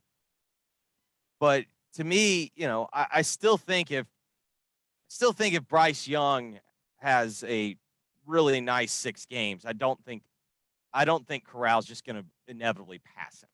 I agree with that. And then Bryce Young's here's what will either make or break Bryce Young's candidacy. And this is unfair as hell, but it's the Heisman. And listen, I can tell you about the type of people who vote on this thing. They are emotional. What have you done for me lately? Kind of people. Oh yeah, no. There's a reason why I've told you. Like when we kept talking about it in September, I was like, guys, listen, you don't want him to win it in September. Yeah, because then you have 2 months to lose it. Exactly. But Bryce Young's going to play Georgia in all likelihood. Unless he loses to Auburn, at which point that will do it. But Bryce Young will play Georgia in the SEC championship game. Now, if he lights up Georgia, it's his trophy. The only concern I have if he doesn't light up Georgia, if Georgia suffocates Alabama the way that Georgia suffocates everyone, it's going to cost him just enough votes that it might knock him out. The only concern I have there is how many votes are going to be in before the SEC title game. I'm a voter, and I can tell you that they've changed the language on the what they send to you for the most part, and now most people wait for that game to end to vote. Yeah, because I knew that used to always be a big complaint, but I think even in Burrow's year, I think by the title game, now I think Burrow could have thrown 5 picks and still won the Heisman. Yeah, his was done. His was over. But I do know that a lot of times it's still 80% of the vote is in. I mean, really what it's going to come down to, this is the great thing about college football. It's week to week, but it's also after Saturday, there has to be, a proclamation. There has to be a statement made. There has to be. Yes. We have to have talking points. Correct. And listen, it's my job, so I'm not I do the same thing. Fun at it, but it's sure. It's why the first question, when I got on the phone with you after that game, and obviously the ending scene had threw everything off, but How do you put into context what Matt Corral did on Saturday? Because the only thing that came to mind was special, like special. Like what I saw was Manziel carrying a team. What I saw was Cam carrying a team. Like that's it. And maybe that can work in Matt's favor because to your point with Bryce Young, and I think it's going to hold true for C.J. Stroud, I don't know how it holds for Kenny Pickett or someone else that might, from a lesser known. But Ole Miss isn't expected to win every game. Yeah. Alabama and Ohio State are expected to win every game. So if Matt Corral loses at Auburn but puts up 450 or 500 total yards, and you sit there and go, my God, what a player. Mm-hmm. That doesn't work against him. Whereas, Bryce Young can put up I can't remember what he did against A&M, but I think it was over 300 yards against A&M. And he had an interception that wasn't his fault. Guy drops it, and everyone's just like, man, he was not good tonight. Man, what's up with him? Like, so it is where perception can work in the benefit of the lesser team. The last time Ole Miss was this close to a Heisman was 2003. Eli Manning, they were retire his number at halftime on Saturday. I know that you're a pretty big fan of Eli Manning, for lack of a better word. I mean, you love his play. You cheer for the Giants. He was the Giants quarterback for a long time. Any thoughts come to mind immediately about his legacy at Ole Miss? It's ironic that this is the day that they honor him, and this is the game that cost him the Heisman. Yeah. Because everyone was gonna right the wrong, and Peyton should have won the Heisman. Mm-hmm. Now, I do think if you're Peyton, at least you lost to Charles Woodson, who is like an all-time great player. Yes. Like you lost to a guy that also has a gold jacket. Like I do think that makes it a little easier to, like it was not some gross miscarriage of justice. Eli loses to Jason freaking White. Like, yeah, that's tough. And this is the game that cost him. And I just think back to a lot of the moments in my life. Eli's time at Ole Miss was 7th, 8th, and 9th grade. And so you're still at the point where you're still doing stuff with your dad. And we went on the road a lot to see Eli play. And those were some fun games.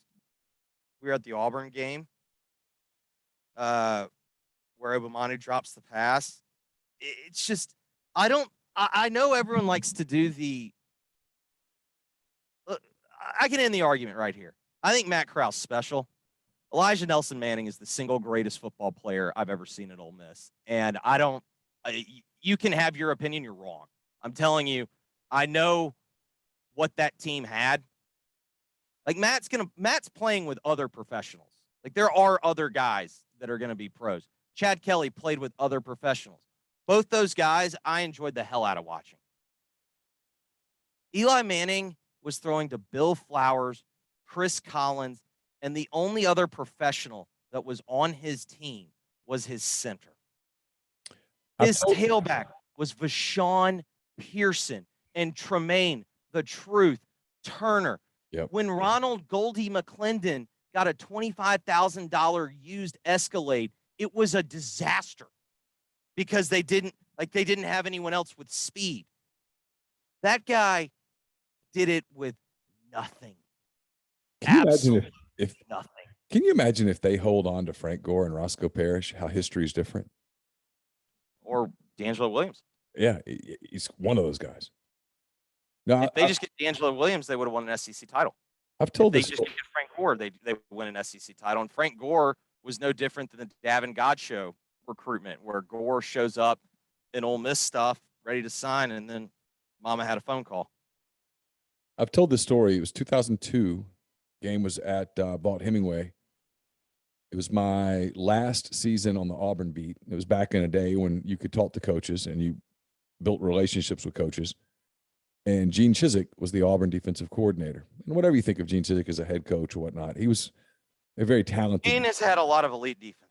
Yeah, he was a very talented defensive coordinator. He was at Auburn, and they had a good defense. It wasn't great, but it was very good. And Auburn held on and beat Ole Miss on a kind of a cold, wet day in Oxford. I was there. Ronnie Brown had like 150 in the first half, and Eli threw 2 or 3 bad picks, and then it was in the second half. It was on. Yeah. And so after the game, I want to say it was in the bowels of Vaught-Hemingway, but it very well may have been the next day back at Auburn. Sunday was a big media day on that beat. You would get kind of whoever you wanted on Sunday. Like you could literally request 15 guys and you would get 12. So it was one of those 2 days, and I can't remember which. It's been 19 years, forgive me. But I asked Gene Chizik, I said, what did you think of Eli Manning? And I'll never forget his answer. He looks at me and he goes, I talked to Bill Oliver about this. Bill Oliver, for those of you who are too young to remember, was one of the great defensive minds of all time. So defensive assistant back in the 70s and 80s and 90s, and dude was a stud on defense. And he said, he's the best Manning. Now, keep in mind, in 2002, Peyton Manning is a superstar with the Indianapolis Colts. Peyton Manning at that point was considered, and rightfully so, to be one of the great quarterbacks of all time already. He was Despite not having won a Super Bowl, yeah. He was revolutionizing the game. Yep. Peyton Manning was a superstar, and everyone knew it. And obviously, Peyton lived up to that billing over the course of his career. But Gene Chizik said he carried them. We just had a hard time stopping him. It was never them; it was him. Yeah. And a year later, Eli Manning leads Ole Miss to a 10-win season. Well, let me also add this. If you read, that was the day Ernie Accorsi was Ernie also. Accorsi was there, and that was the day that he decided, like, I've you go read his scouting report, and you just look and see, and he's like, this team sucks. They suck. And that's why when, this is one of those ones that I got no problem. Call me a prick, call me arrogant, whatever. You are wrong if you do not think Eli Manning's the greatest player. Again, I didn't see his dad. Since 1988, Eli Manning is the greatest football player that Ole Miss has ever had. Yeah, I don't have a problem with that. Yeah, and I'm like you. I remember Archie Manning as a little boy, but Archie Manning that I remember as a boy growing up in Louisiana was the quarterback of the Saints.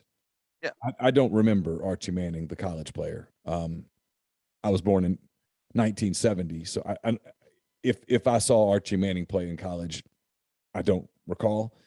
I do remember Archie with the Saints, and then I remember Peyton, and I remember hearing about Peyton when he was a high schooler and all of that stuff. And I was there that day in 2003 when Ole Miss played LSU. I was a columnist for the Mobile Register. I'd been promoted that year, and they sent me to that game instead of Alabama-Auburn.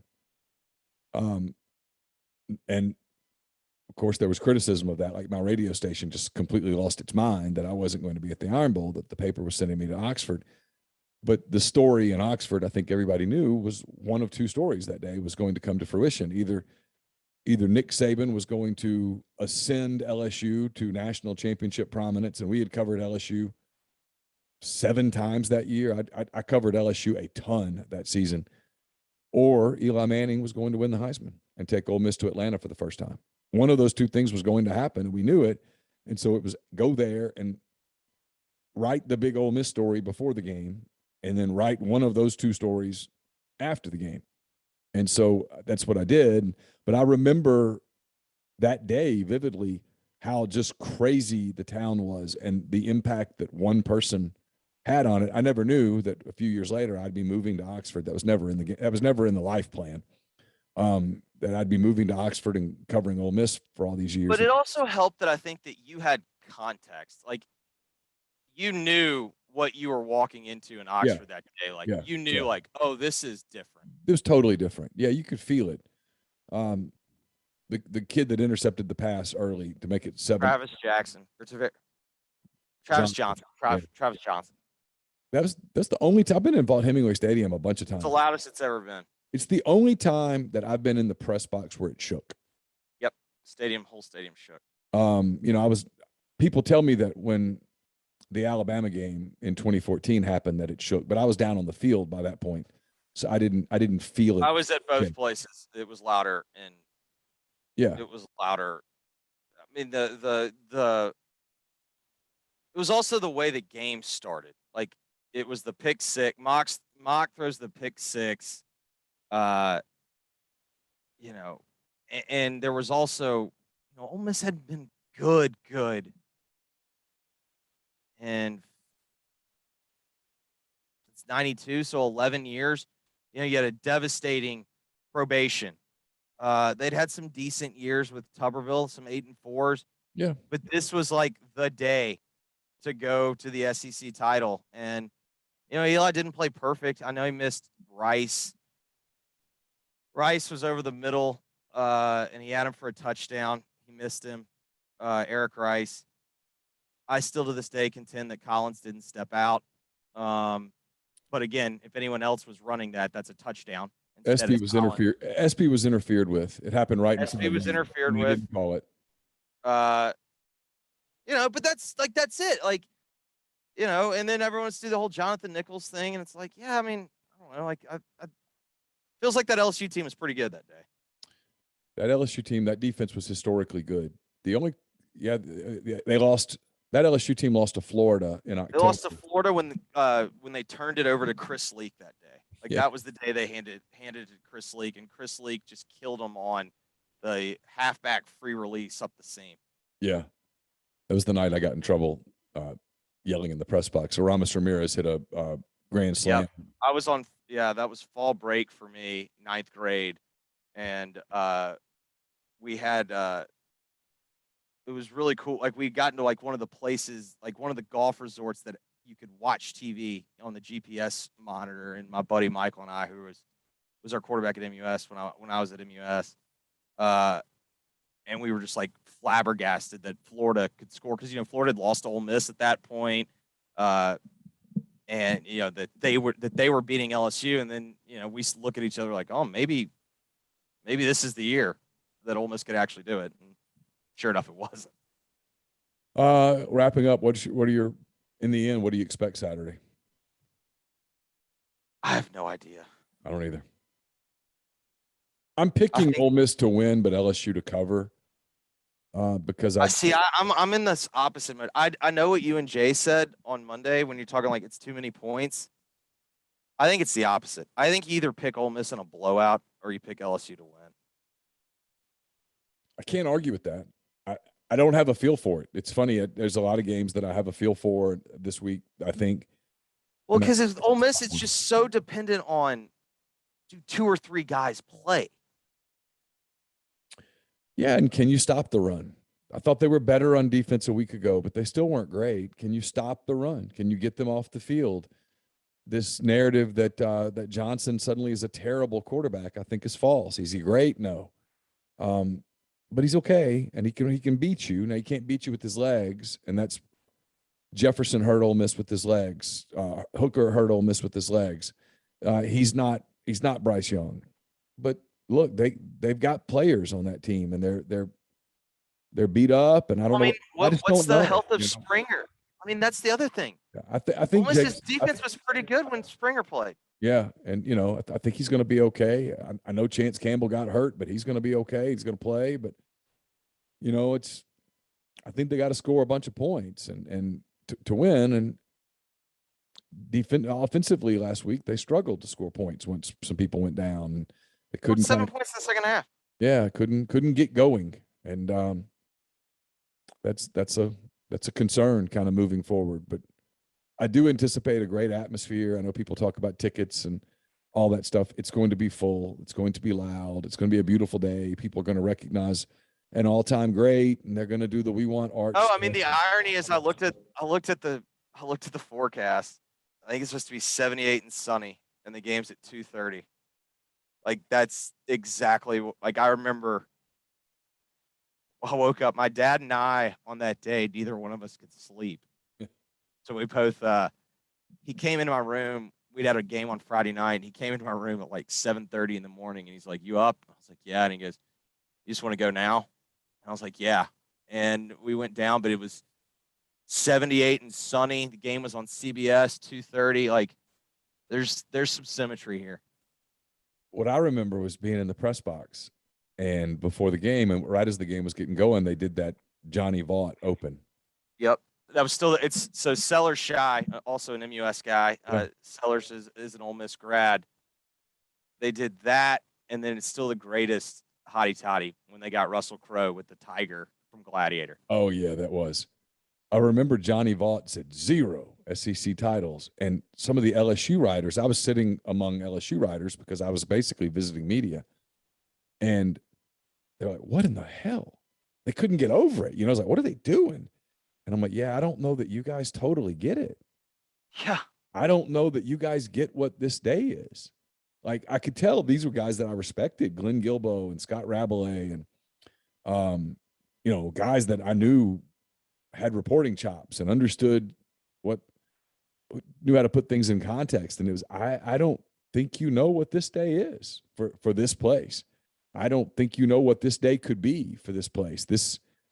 It changed the outcome of that game, and it's the Katy Perry game times 10. I mean, the difference, insane. The difference is, and as the guy who walked out to Katy Perry at his own wedding, the difference is, I think everyone understands what the Mannings like. I think everyone has like this academic understanding of Mannings and Ole Miss, but I don't think they get it in the sense of Eli Manning's my guy. Sure. Archie Manning's my dad's guy. Sure. And for better or worse, women love the family story. Like they do. Of course. Like, and it's cool.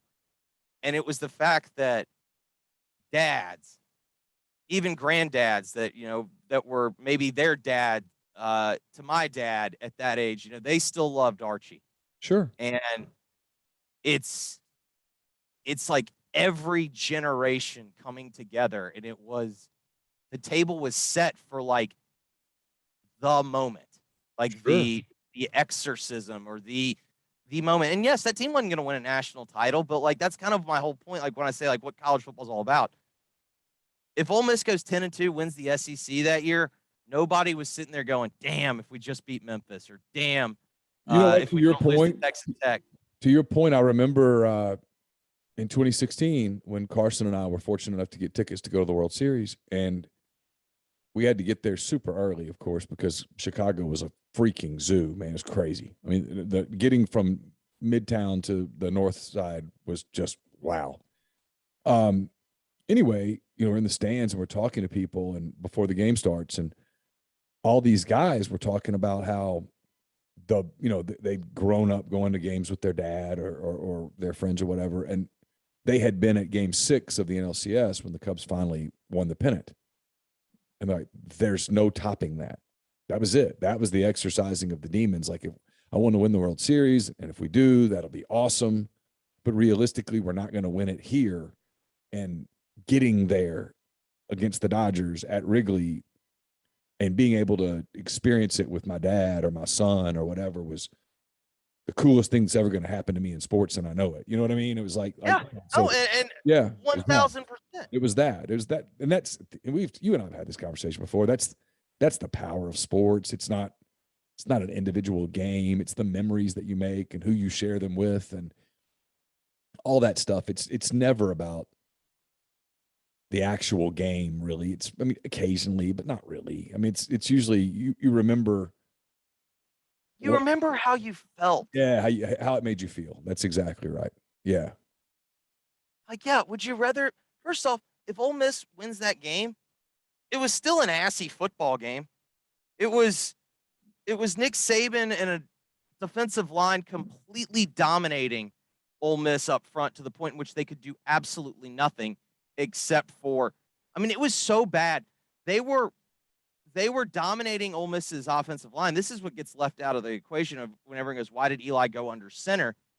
They were beating the ends so quickly that when Eli got into the shotgun, it was giving them like a free path because they couldn't do anything. So at least when Eli went under center, they could build a little bit of a bubble and could give him enough time to make the throws. And if you look in the second half, when they started moving the football, it's because they moved Eli under center and he had enough time to take 3 steps and make a throw.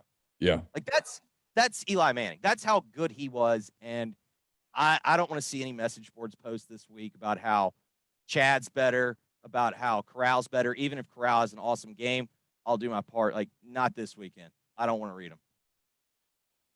We'll end it there. There's not a lot else going on in college football this week. We'll get back next week and talk about playoff races and stuff. I just thought this would be a cool week to talk about the symmetry of it, because there is a lot of symmetry between that day and this day and those two quarterbacks and what it means for a program. And like, I've always thought, how's Cutcliffe's career different if he wins that one game?